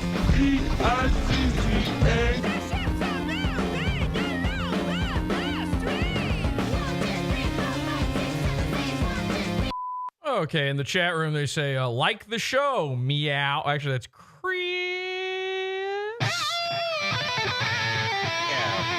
Saying that. Yeah, hit like. Join the Pizza Fund, PodAwful.pizza, to see that full episode from last week with all of Mersh's email exchanges. And we might do a Pod After show tonight. I haven't decided yet. We'll figure it out by the end of the program here if we're going to do a Pod After show. We got a lot more to get to here, though, including more goons, Ethan Ralph, Alex Stein, all on the docket. Now, I'm thinking it's looking like I think Milo's down for the count. I don't think he's I think he's busy right now. But maybe what I'll do, I'll just try to call him. Who knows? You know, he's a busy guy. He's out there. He's saving Africa right now. So I'll be, you guys, the henchmen, I'll be right back. I'm going to give Milo a ring on Discord here just to see. We'll test it out because Milo's actually critical. He's key to all these next parts of the show here. Let's give him a call. Maybe. We'll just see. It's just maybe we'll luck out. He's not in the middle of something. He won't be mad that I'm calling. Perhaps. Ringing. Okay, we are ringing. And yeah, I'm going to say it's unlikely at this point, but this is a very critical point because Milo ties all this together. So let me get back with the henchman here then. Confirmed. All right. Hi, Jess. Hi, guys. Yeah, it looks like he's it's a no-show, but again, he told me ahead of time that it was a big maybe whether he could come on. So no big deal there. Here's what's going on. So obviously Milo and we had a little bit of a misunderstanding. Okay. And things were looking. Can you turn your camera on?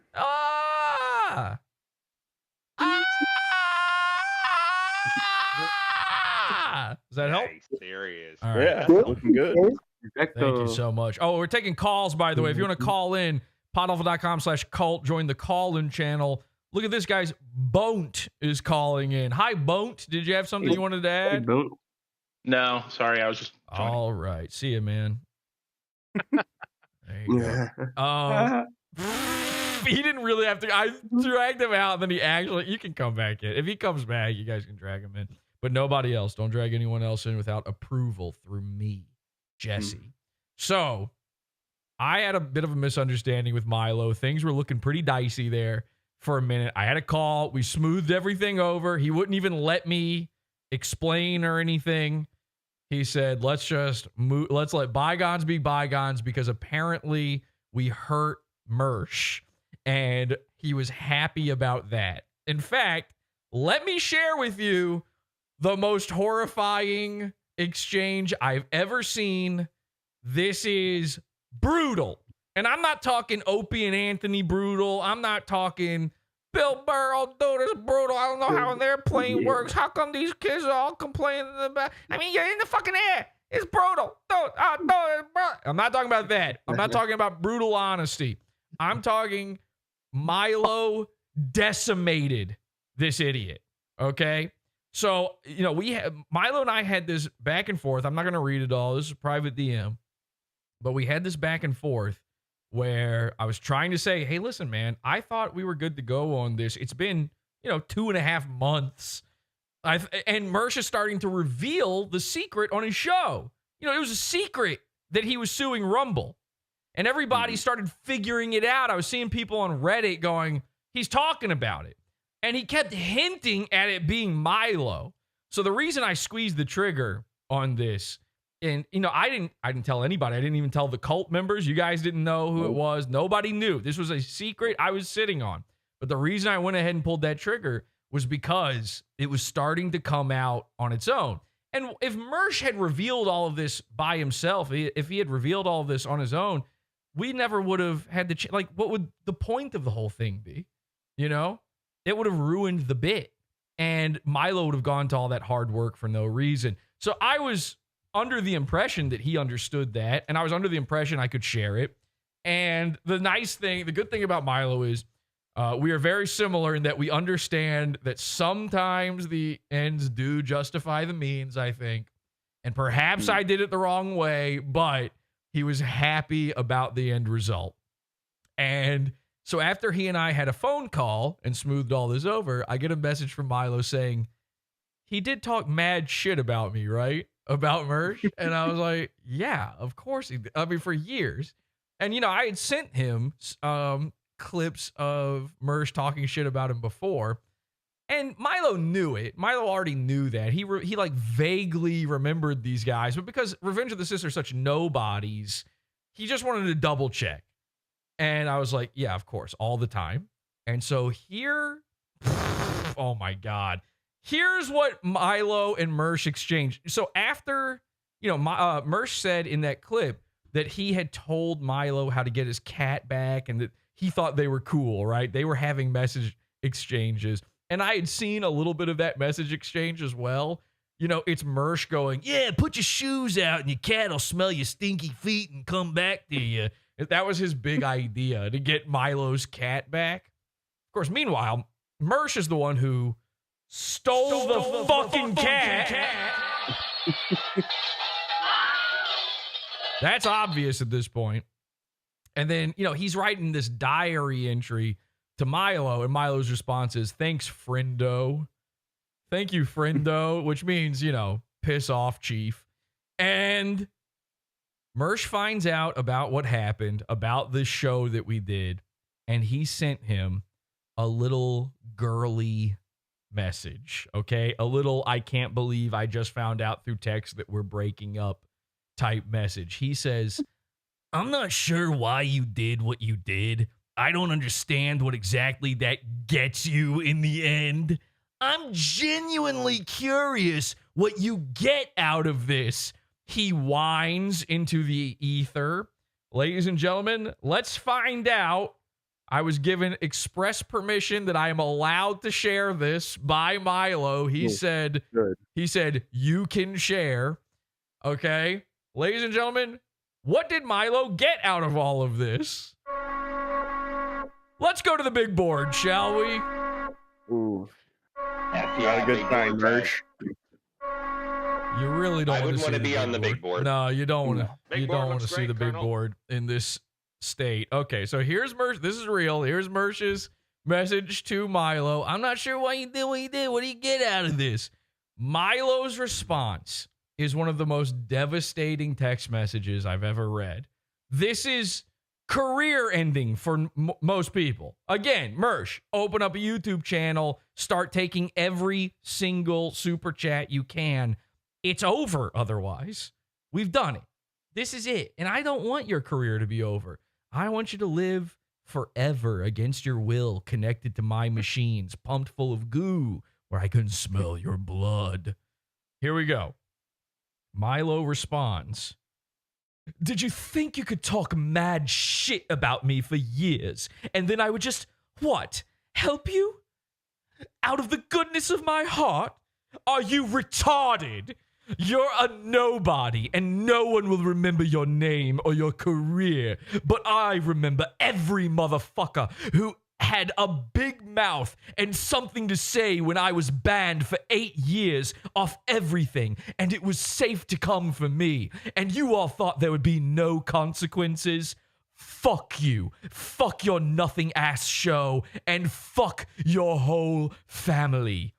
Kisses.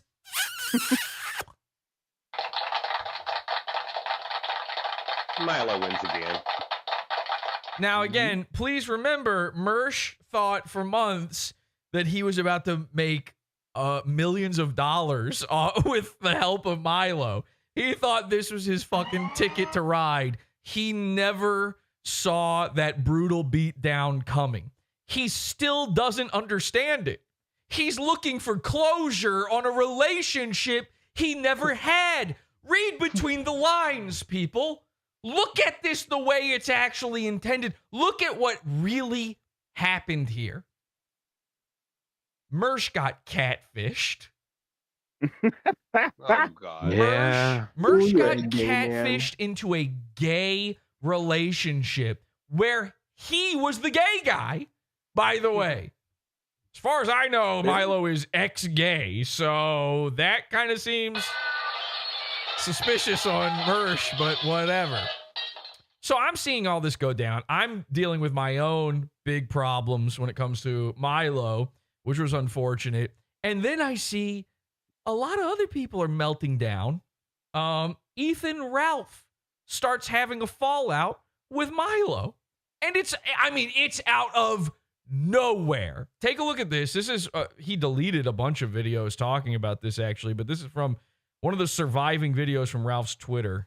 And then Ralph was live. He was live streaming it somewhere in Mexico. And for whatever reason, in the middle of watching, La Cucaracha go on with this Mexican parade, he decided to start shitting on Milo. Maybe we can make Milo sober again. He had a big thing about me being sober for 90 days.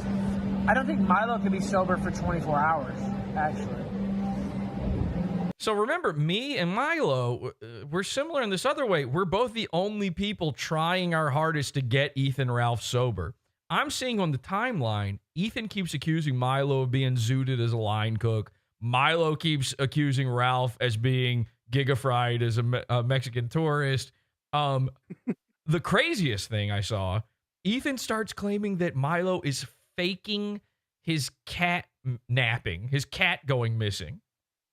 Okay, he said, I know wrestling. I'm going to wrestle, man. I know I've been a long-time wrestling fan. I know a kayfabe work when I see one.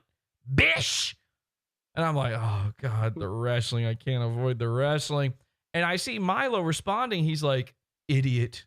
He just calls him an idiot for saying that's it. He keeps it short and sweet.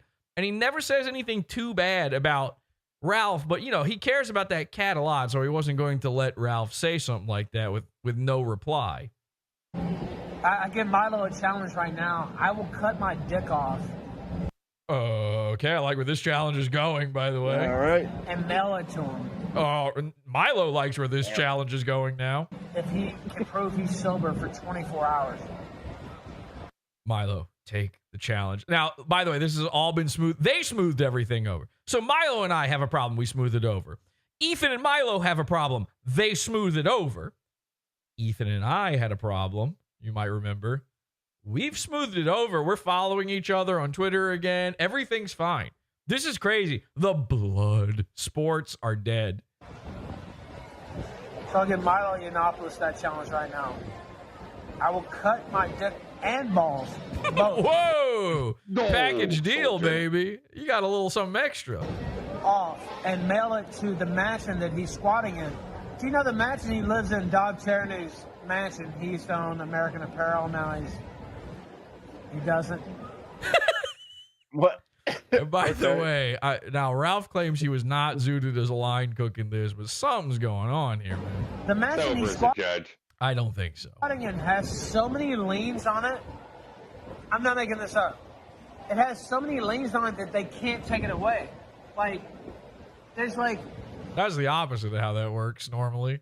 100 different liens on this mansion. There's so many that nobody can actually take it because there's so many claims to it. I've never actually thought of this plan. It's kind of a brilliant plan, though, honestly. No, not really. There's so many liens on the mansion that he lives in that they can never take it away. But it's not his mansion. He's squatting there. So what does this have to do? Then who cares? That's Dove Charney's problem. From a fellow Jew. So, but there's so many claims on it they can never take it. It's genius. He's playing 4D chess. It's like, wow. Okay, there's. I'm not kidding. I said 100, but there's literally like 45 to 100 claims, different liens on this mansion, and so nobody can officially claim it. It's a life hack. Yeah, it is. It's actually a life hack. Yeah, try it. And he See how that works in Mexico, actually. lives there with a eunuch. I don't actually know if the tranny actually did the whole. Don't talk about snip, Miles snip or like not. that. Come on, our good buddy Miles, Pariah the doll. We've made friends. Oh, Miles, straightest guy ever. we love Miles. Hey, that's cool. Listen, we want them going back. What are you mad about? Like, oh, the guy's pretending to be what he is now. What is the problem? It is what it is, guys. You should be proud of Miles for finally being what it is. But, He's always been a straight guy. He just hit it. Right. and he's doing this fake thing. So basically, he pretended to be like, you know, a very slightly passable trans for however many years, hung out with a bunch of actual female models and saw them naked and stuff. He scammed them. It's the greatest con ever pulled. Yeah. You think this fucking 4D chess Dove Charney move is good? Dove Charney wishes he thought of dressing as a lady so he could, you know, see a bunch of big-titted models. You know? He got Miles is hanging out with Leah and all the girls. Yeah. What's that other one? Gate his way to the top. That one that was on Fish Tank for a minute. With the cat that's missing. Yeah, he gate his way to the bottom, probably, let's be honest. But I don't believe it's missing. I believe either one, the cat's dead, or two, he's LARPing and the cat will be found and it'll be, oh my. But then, I mean, that's like a no way. Like, okay, so if he finds his cat, it's fake. But also, if he doesn't, it's fake. God, we found the cat and a mustachioed man that happens to be, you know, look exactly like Milo Yiannopoulos, who I think is also one of these transes that hangs out. and Visage will collect the $25,000. By the way, Pariah the doll, good friend of Nick Fuentes, but only back when it was a lady.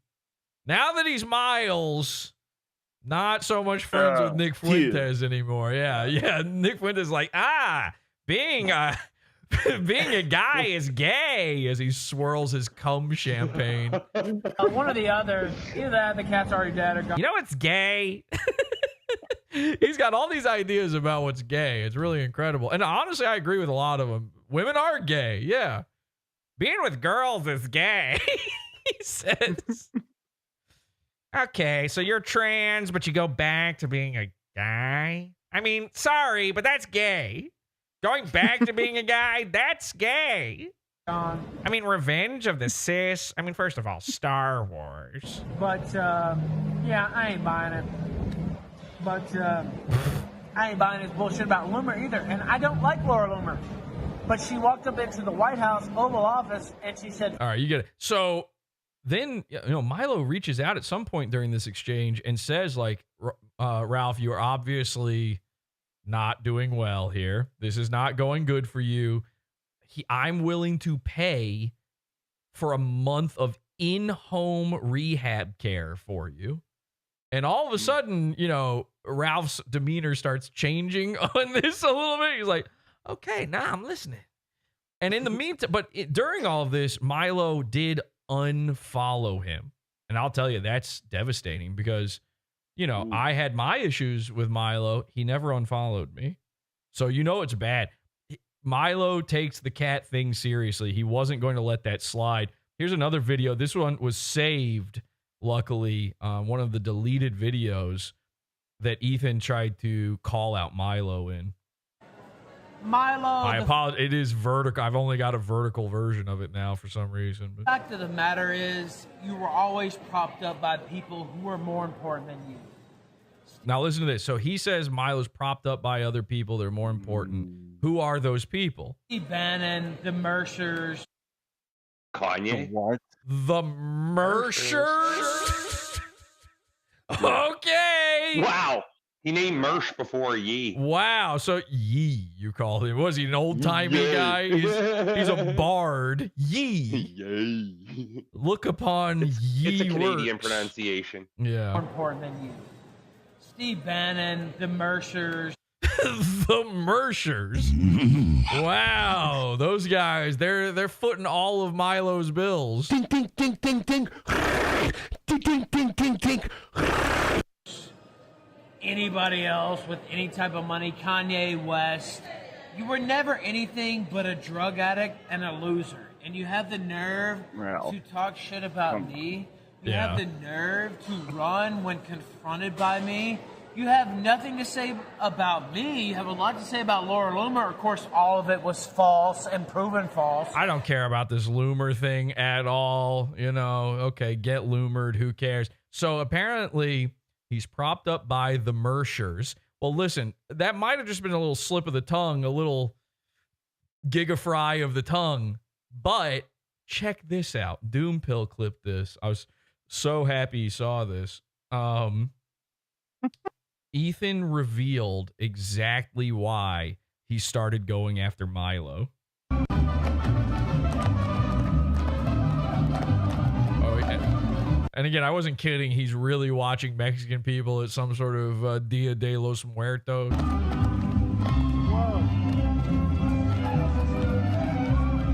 And so Nightwave is in chat. All right, Mersh is watching this live.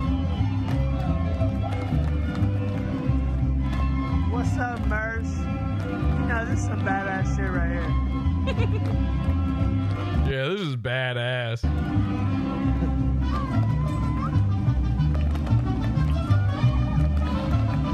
Anybody A-logging Mersh is a fucking retard. Hey, Mersh, I did that Milo shit for you today, by the way, brother. Oh, my God.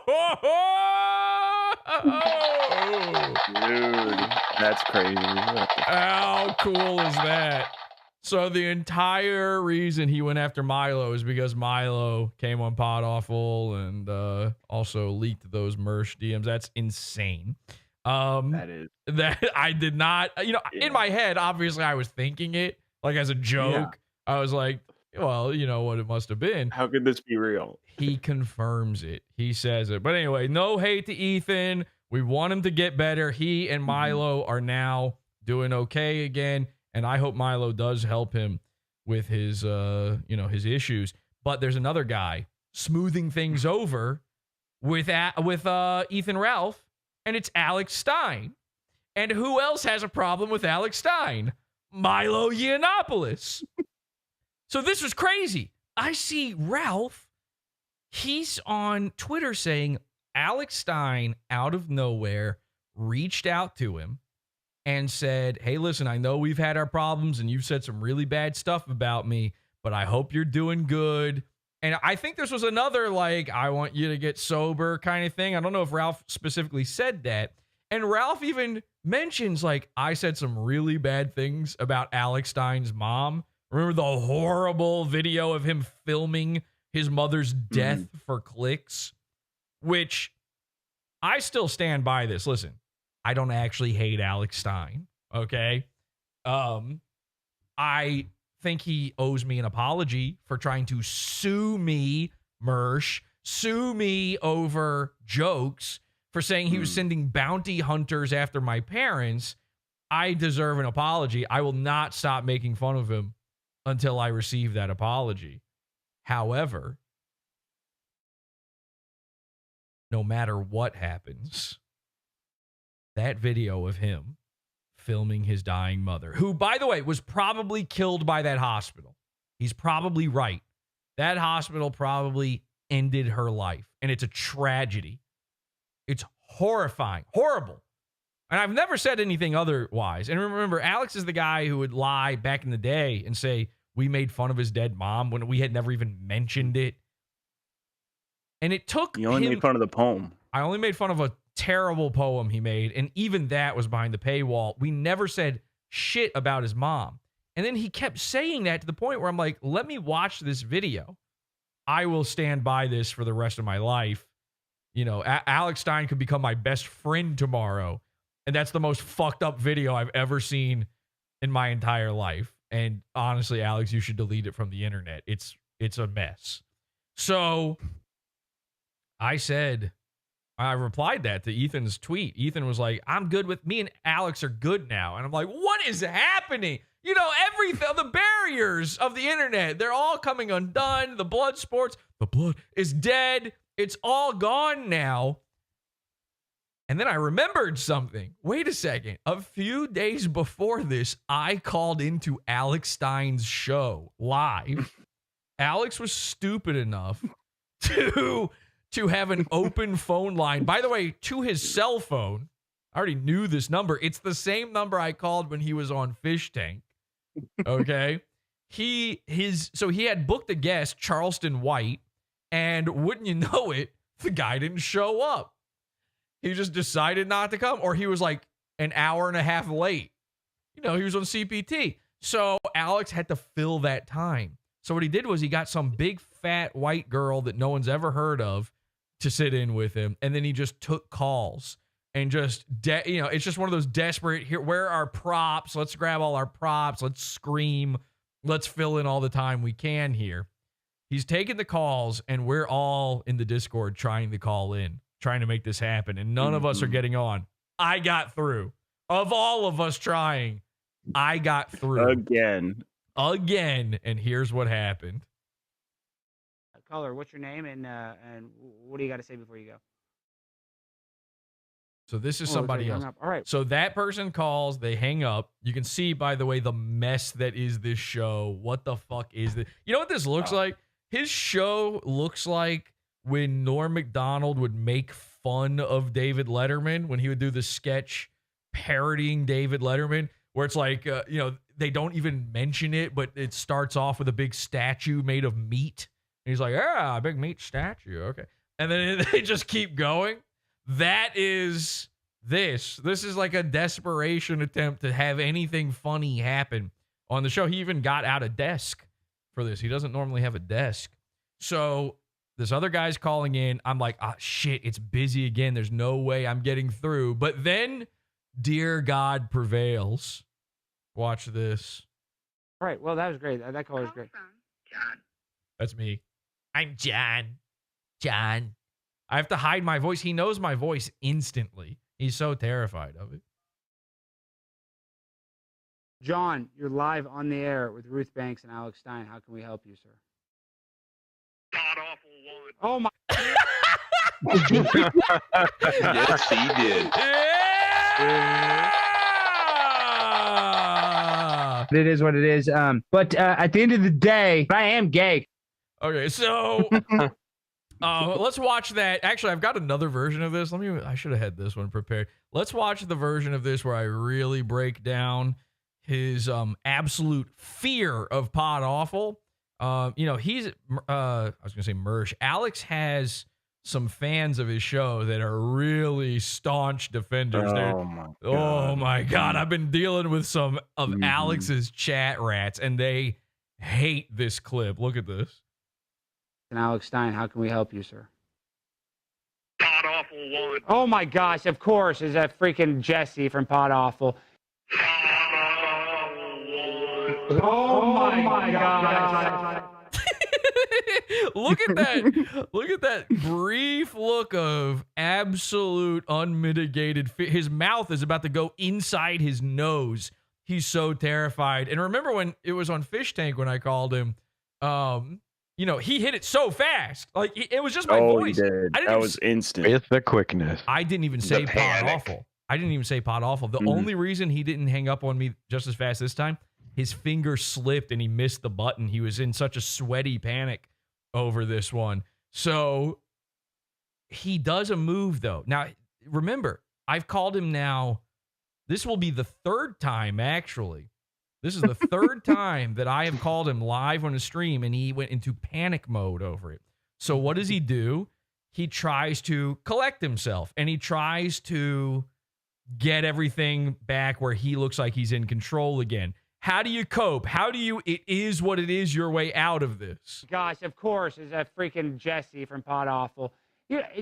That's a move. And see, it's stupid. His fans, the chat rats are stupid enough to fall for a move like this. He thinks I'm willing to say his name, I'm willing to say PODAWFUL, well, then let me talk. Why hang up? If you're willing to say PODAWFUL, that's all I said was PODAWFUL 1.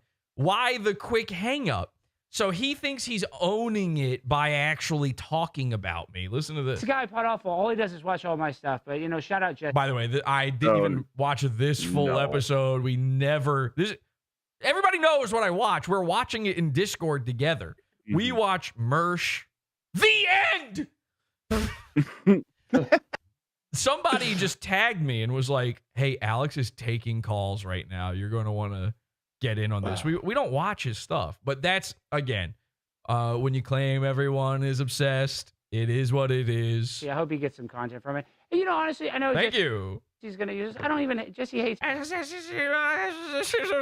are you even saying? me. I don't even hate Jesse like that. I wish Jesse the best. Then why did you try to murder my parents with bounty hunters? You don't hate me. You're going to take me to court over some other guy making a parody Twitter account about you. And, good for him. I'll tell you this much, though, Ruth. When you deal with people on the internet, he doesn't know what to say. This is panic talk, okay? And so he brings in whoever this is, okay? This couch potato. They become obsessed with you. So have you ever had that instance where you make a clip and somebody's kind of obsessed over you? Mersh has said this. Obsessed. His phone started to ring again there at the end. Oh, wait, what? That instance where you make a clip and somebody's kind of obsesses over you. And he actually brought me, I didn't get the full clip. What's your name? He actually brought me up again after she says no, because no one's ever heard of her, obviously. And so he brings me up again at the end of that. It's like, Jesse, I don't even hate PODAWFUL. And, I've been thinking about that. I'm like, this dude is down bad. Alex's show is failing. I think he might want to actually mend the relationship with me at this point, because nobody's watching. His guests aren't showing up. He's paying out of pocket. The show, we do these shows about him. Even our worst Alex Stein show is still too devastating for him. I haven't even gotten to the good stuff in the files, the secret Alex Stein files I have. I think he really wants to mend these fences, and that's why he reached out to Ethan Ralph. He knows I'm working with Milo. Milo's leaking shit about Mersh. Milo is mending the fence with Ethan Ralph. This is Alex Stein's 4D chess attempt at trying to get everybody on the same page again so that nobody's making fun of him. He wants to be the guy making fun of Aaron from Steel Toe, who's in the Pizza Fund. He wants to be the guy making fun of Nick Rekieta, who was PodAwful's lawyer. He wants to be good with everybody so that nothing bad happens. So, by the way, feel free to clip this. I'll just throw it out there now. Alex, I'm honestly tired of sending out, calling you live on the show, scaring you in front of your fans. I know that's got to be embarrassing. I know it's got to be scary. He's doing this big chat rat meetup in Vegas, by the way, right around the same time Mersh is going for WrestleMania. No. He's meeting up with his audience. Now they're scared that I'm showing up because one of them invited me and I said, okay.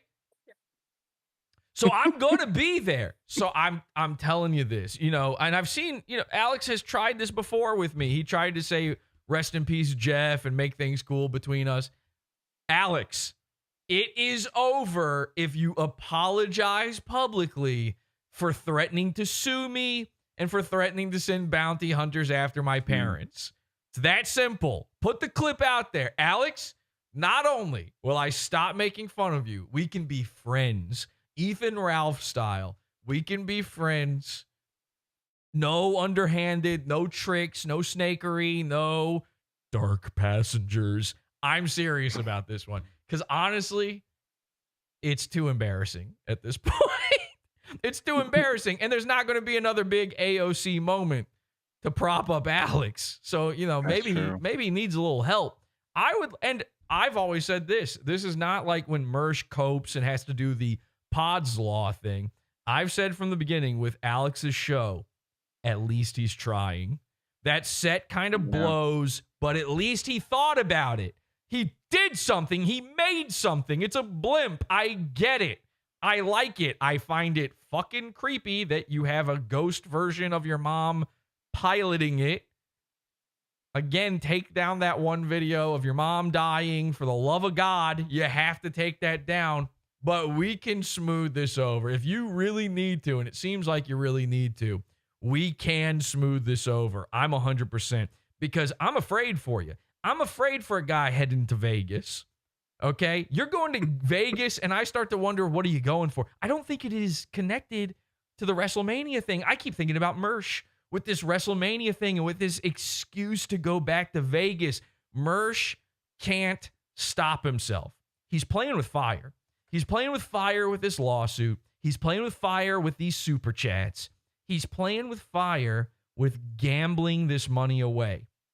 The other day, we were watching Mersh, and I said to the henchman, Mersh is something of a GAMbLA. A GAMbLA. Okay? And then it hit me. I think it hit all of us in the same moment that I said that. I don't know what led me to this, but I just go, he's a GAMbLA. And then I go,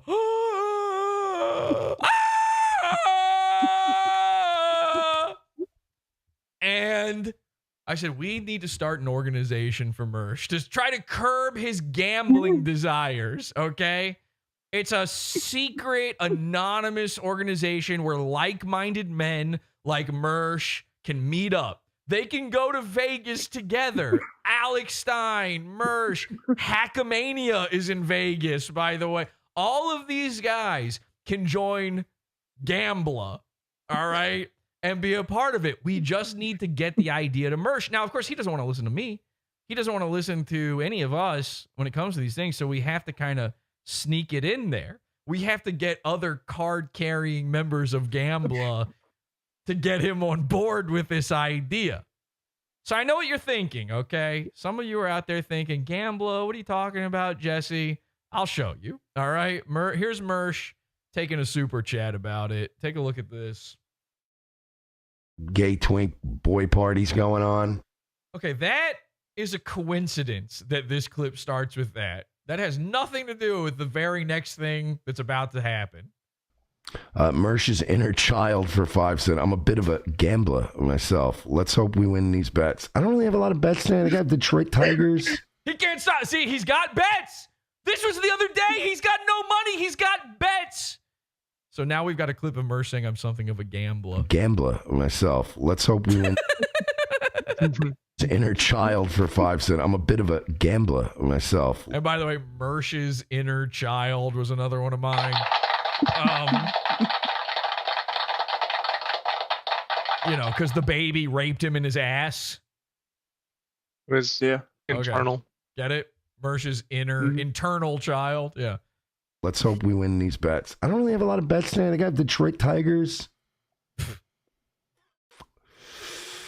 Detroit Tigers. Sacramento, I think, is playing Charlotte. I think I have Sacramento. You should have nothing. I don't know. It is what it is. Well, he does have nothing.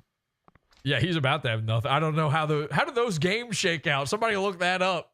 See if those guys won. Ooh. He might have no money now. Oh, yeah, suck it down. I got always pleasure, never pain. Suck it down, Mersh. Fucked on tennis. Some new Russian bitch killed the fucking really good gook. Gay twink. Okay. Anyway, so Who bets on women's tennis? Now Mersh has been primed. He's heard about GAMbLA. Hopefully we can get him to join GAMbLA. So then another super chat comes in. Take a look at this. Mersh's inner child for 5 bull. He keeps reading. By the way, you see that name a second time. Just don't read it. Just skip it. Mersh's inner child for 5. He needs the super chat though. Bulls pulled a win tonight. If you aren't in Club GAMbLA, you're missing out. Oh, is it like a NAMBLA reference? Is that... Finally. Oh, yeah. Oh, wait, what? Missing out. Oh, is it like a NAMBLA reference? Is that a... Oh, that's clever. I like that. Thank you. That's solid. So, I know this is, of course, leads to the next question. A lot of you guys must be thinking, so then what does GAMbLA stand for? We know what NAMBLA stands for, Jesse. What does GAMbLA stand for? And the answer is the Gay American Man Boy Love Association. Oh, no. Now, I know what you're thinking. That's not a good spot to be. That sounds a lot. One, that doesn't have anything to do with gambling. And two, that sounds a lot like the original one. But you have to understand, these guys are even gayer than NAMBLA. Okay, they're GAMbLA. So it's right there in the fucking, it's in the name. So then we had another one. Because of course we did. Because of course he read another GAMbLA super chat. Mersh's inner child, did you have anything to do with Milo's cat going missing? Finally, we get our answer. No. What's funny is I actually talked about that last night. I mean, oh, really? I talked about the Milo shit. No, he takes this to mean, does it have anything to do with the Milo lawyer thing? It's like the guy's just talking about Milo's cat, but the lawsuit shit is stuck in his GAMbLA mind. Disappointing, but not surprising. You know what I mean? But yeah, no, actually, when his cat went missing, I reached out and was like, yeah, here's some stuff you should do. What is that stuff, Mersh? I don't know if he took any of my advice, but, you know, again, I don't like when people's pets are missing. I don't like. Oh, that's nice of you. Just that shit bums me out. He's a good guy. I was nice to you. Even if he is a piece of shit, who, by the way, is still gay. Is still gay. Yeah, after that fucking message you sent him, I mean, how could it? You guys were in a relationship for a few months. He wrote me a whole fucking thing today about yelling at me, going, "Did you think you were going to talk shit about me and blah blah blah, and I was going to help you? No, I betrayed you. I'm a supervillain," like all that shit. And I was like, by the way, the intro of last Wednesday's show is Mersh going, "I need to go back to being the internet supervillain," and now Milo's mad for being a supervillain. And then, of course, he's also confirming that the screenshot I just showed you guys is real. So thanks once again, Mersh, for that. Help you? No, I betrayed you. I'm a supervillain, like all that shit. And I was like, yeah, okay, buddy. It's whatever. It is maybe what it... You shared some screenshots that have been floating around anyway. No, they fucking haven't. The lies from this guy, man. Nobody cares. Nobody cares. Tell that to my bank account. Like nobody cared. It wasn't that devastating. Tell that to my bank account. But that being said, Milo is a fake Christian and a homosexual. Oh, really? What makes a guy a What fake are you? Christian? Yeah, because what does that make you? Because I got pictures of you spitting on the God hates F slurs guys, and you admitting that you aborted a baby, and I can't be clear enough about this, dabbling in Satanism. Flaming sword and all. But I hope he finds his cat. Like, that's still something I can't. He had a cock in his face, too. Oh, God, yeah. Something I can't budge on. That's something he can't budge on. It budgied on him, but... Oh, yeah, and during this, I completely forgot. During that super chat, he's watching... His big content for this episode was cats having sex. I'm not kidding. He said, look, this is a black cat on top of another cat. While this cat is watching, this is the Royce cat. This is Marie. And this is her bull. Okay? And Mersh is watching this. And the cats are just going... And I'm not kidding. He's sitting there squirshing in his seat, watching this, loving every second of it. Listen to this. Listen to the very end of this. That's the entire video. There's no like big surprise thing that happens where some funny cat event happens. No, it's just that he's just watching them fuck and loving every minute of it. Last video here, our new card-carrying member of GAMbLA, Mersh. Buds, and then like a day. Dirk, you love GAMbLA, don't you? It's so funny. It's I don't so know. Funny. It really is so simple yet so funny and effective. Buds, and then like a dangly thing. He's got a dangly thing. Which totally isn't gay. Coincidence that this clip starts with that.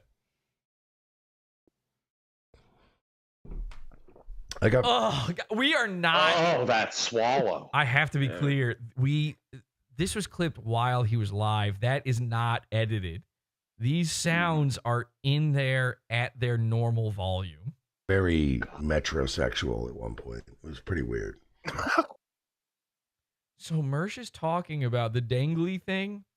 He's like, yeah, I used to have an earring. I used to have, well, I was trying to find out, like, what's the gay ear? Because we instantly, the second he started talking about getting an earring, we're like, he got the gay ear. He got the gay ear. And of course, the joke of the gay ear thing is that no one agrees on which one the gay ear is. Like, my best friend growing up, he went and got the dumb, he's Mersh, basically. I have a friend that is, if he was online, he would be Mersh. And he went when we were little kids, like way too young for this. He went and got his ear pierced, and he got a Bart Simpson stud in his ear. And of course, he kept telling, like, I'm getting my parents said it's okay. I get to go get my ears pierced. We're 6, like we're way too young. Damn. And everybody kept going, don't get in the gay ear. Don't get in the gay ear. He's like, no, I won't. And then he convinced himself that the gay ear was the left ear. Okay, which makes sense. Left-hand path, Satanist, Mersh, gay. So he comes back. He's got it in the right ear. Everybody starts going, that's the gay ear. You're gay. And he's just gay ear. By the way, his name is also Mike. He's gay ear Mike from then on. Now he's like, no. The left ear is the gay ear. The left ear is the gay ear. And we go, it's our left, because it's the way we look at it. So it looks like the left to us because we're looking at you. So he was so upset. And of course, now he's permanently got Bart Simpson installed in him. And we go, and you got a little boy, you're gay. And then he went and got his eyebrows bleached. It was a whole thing. So this is the type of guy. Mersh, he decided to get his ears pierced. And in order to avoid getting it in the gay ear, he got it in both ears. Guess what? That's both of the gay ears. Got very metrosexual at one point. He got metrosexual. He's saying this out loud. Nobody made him say it. You're going to tell me this man didn't join GAMbLA on this night? We actually got, I don't think we have a clip, but we got him to say GAMbLA another time. For whatever reason, we didn't get the clip. I got very metrosexual at one point. It was pretty weird. Somebody said Mike David. Somebody, yeah, well, hey, listen, it's weird. It got weird for his bank after he got the metrosexual makeover. When he was on Facebook a couple years ago, being like, I need to get a brand new style, trying to get a stylist for him, he wanted to go metrosexual again. Milo Yiannopoulos is the gay guy. Have you seen Milo recently, by the way? He looks like a caveman. He's got a scruffy beard, and he's wearing a wolf pelt for some reason. Mersh, you're Metro. That's gayer than gay. That's GAMbLA. You're in the Gay American Man Boy Love Association. And just to be clear, I'm not accusing Mersh of being a pedo. I would never. It's so lame, and everybody fucking does that. Oh, anybody you don't like is a pedo, and like whatever. I'm not saying you're paranormal. I am saying that there's a love between a man and a boy that happens every once in a while, and Mersh experienced that love in his ass. Now that boy happened. It was a perfect crime. That boy happened to be a rented baby, but listen, the love is love. I know that from Mersh's old Facebook profile pictures where he had the equal sign and the flag over it. But love is love, and so if you want to be a Rambler or a GAMbLA, who's to say you shouldn't? Look at one of the vampires from the Lost Boys. Yeah, so the gayest it could possibly be. All right, that was awesome. It's only my noodle, Mikey. Somebody said Mike David. Yeah, Mike David got the gay ear piercing. He's one of those guys. It's guys named Mike. Any dude growing up named Mike is exactly the same like that. They all do these embarrassing things. Now, just to be clear, my friend Mike, I'm still friends with him. He's a great guy. I like him. But it is very funny to make fun of him for all of his silly fuck-ups. And if Mersh, if this other Mike could just figure it out, that's all it is. That's all any of this is. He's Mr. Give Ya Advice, and nobody on earth should be giving advice less than a GAMbLA. You find yourself trapped on an airplane with a GAMbLA, and he's going to turn to you, and he's going to be telling you all about his GAMbLA ways. And with that, ladies and gentlemen, I give you this.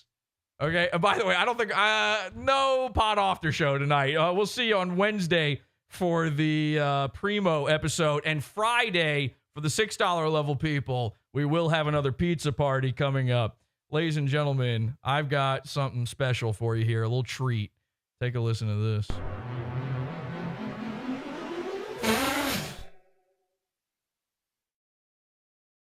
I hope I remember this.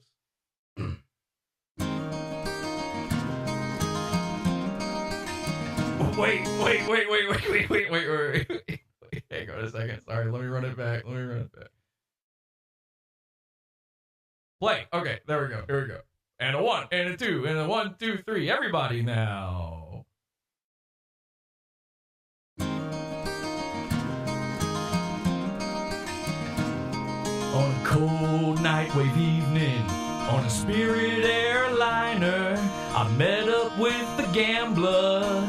I was just trying to sleep, but I noticed him staring through his crossed eyes in the darkness till boredom overtook me.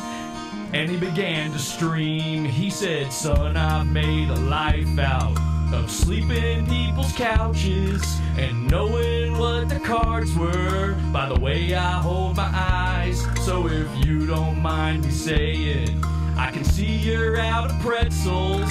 For a taste of some whiskey, I'll give you bad advice.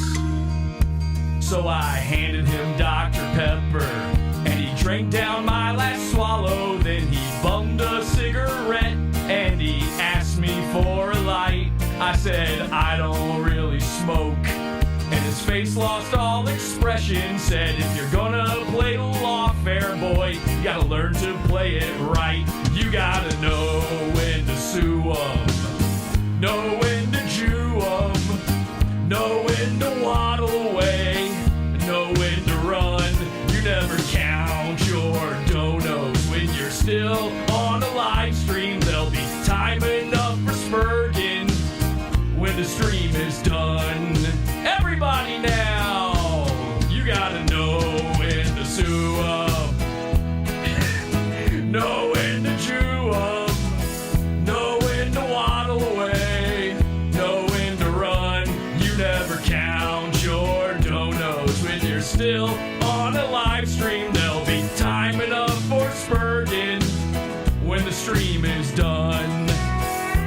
Until next time, everybody, have an awful day.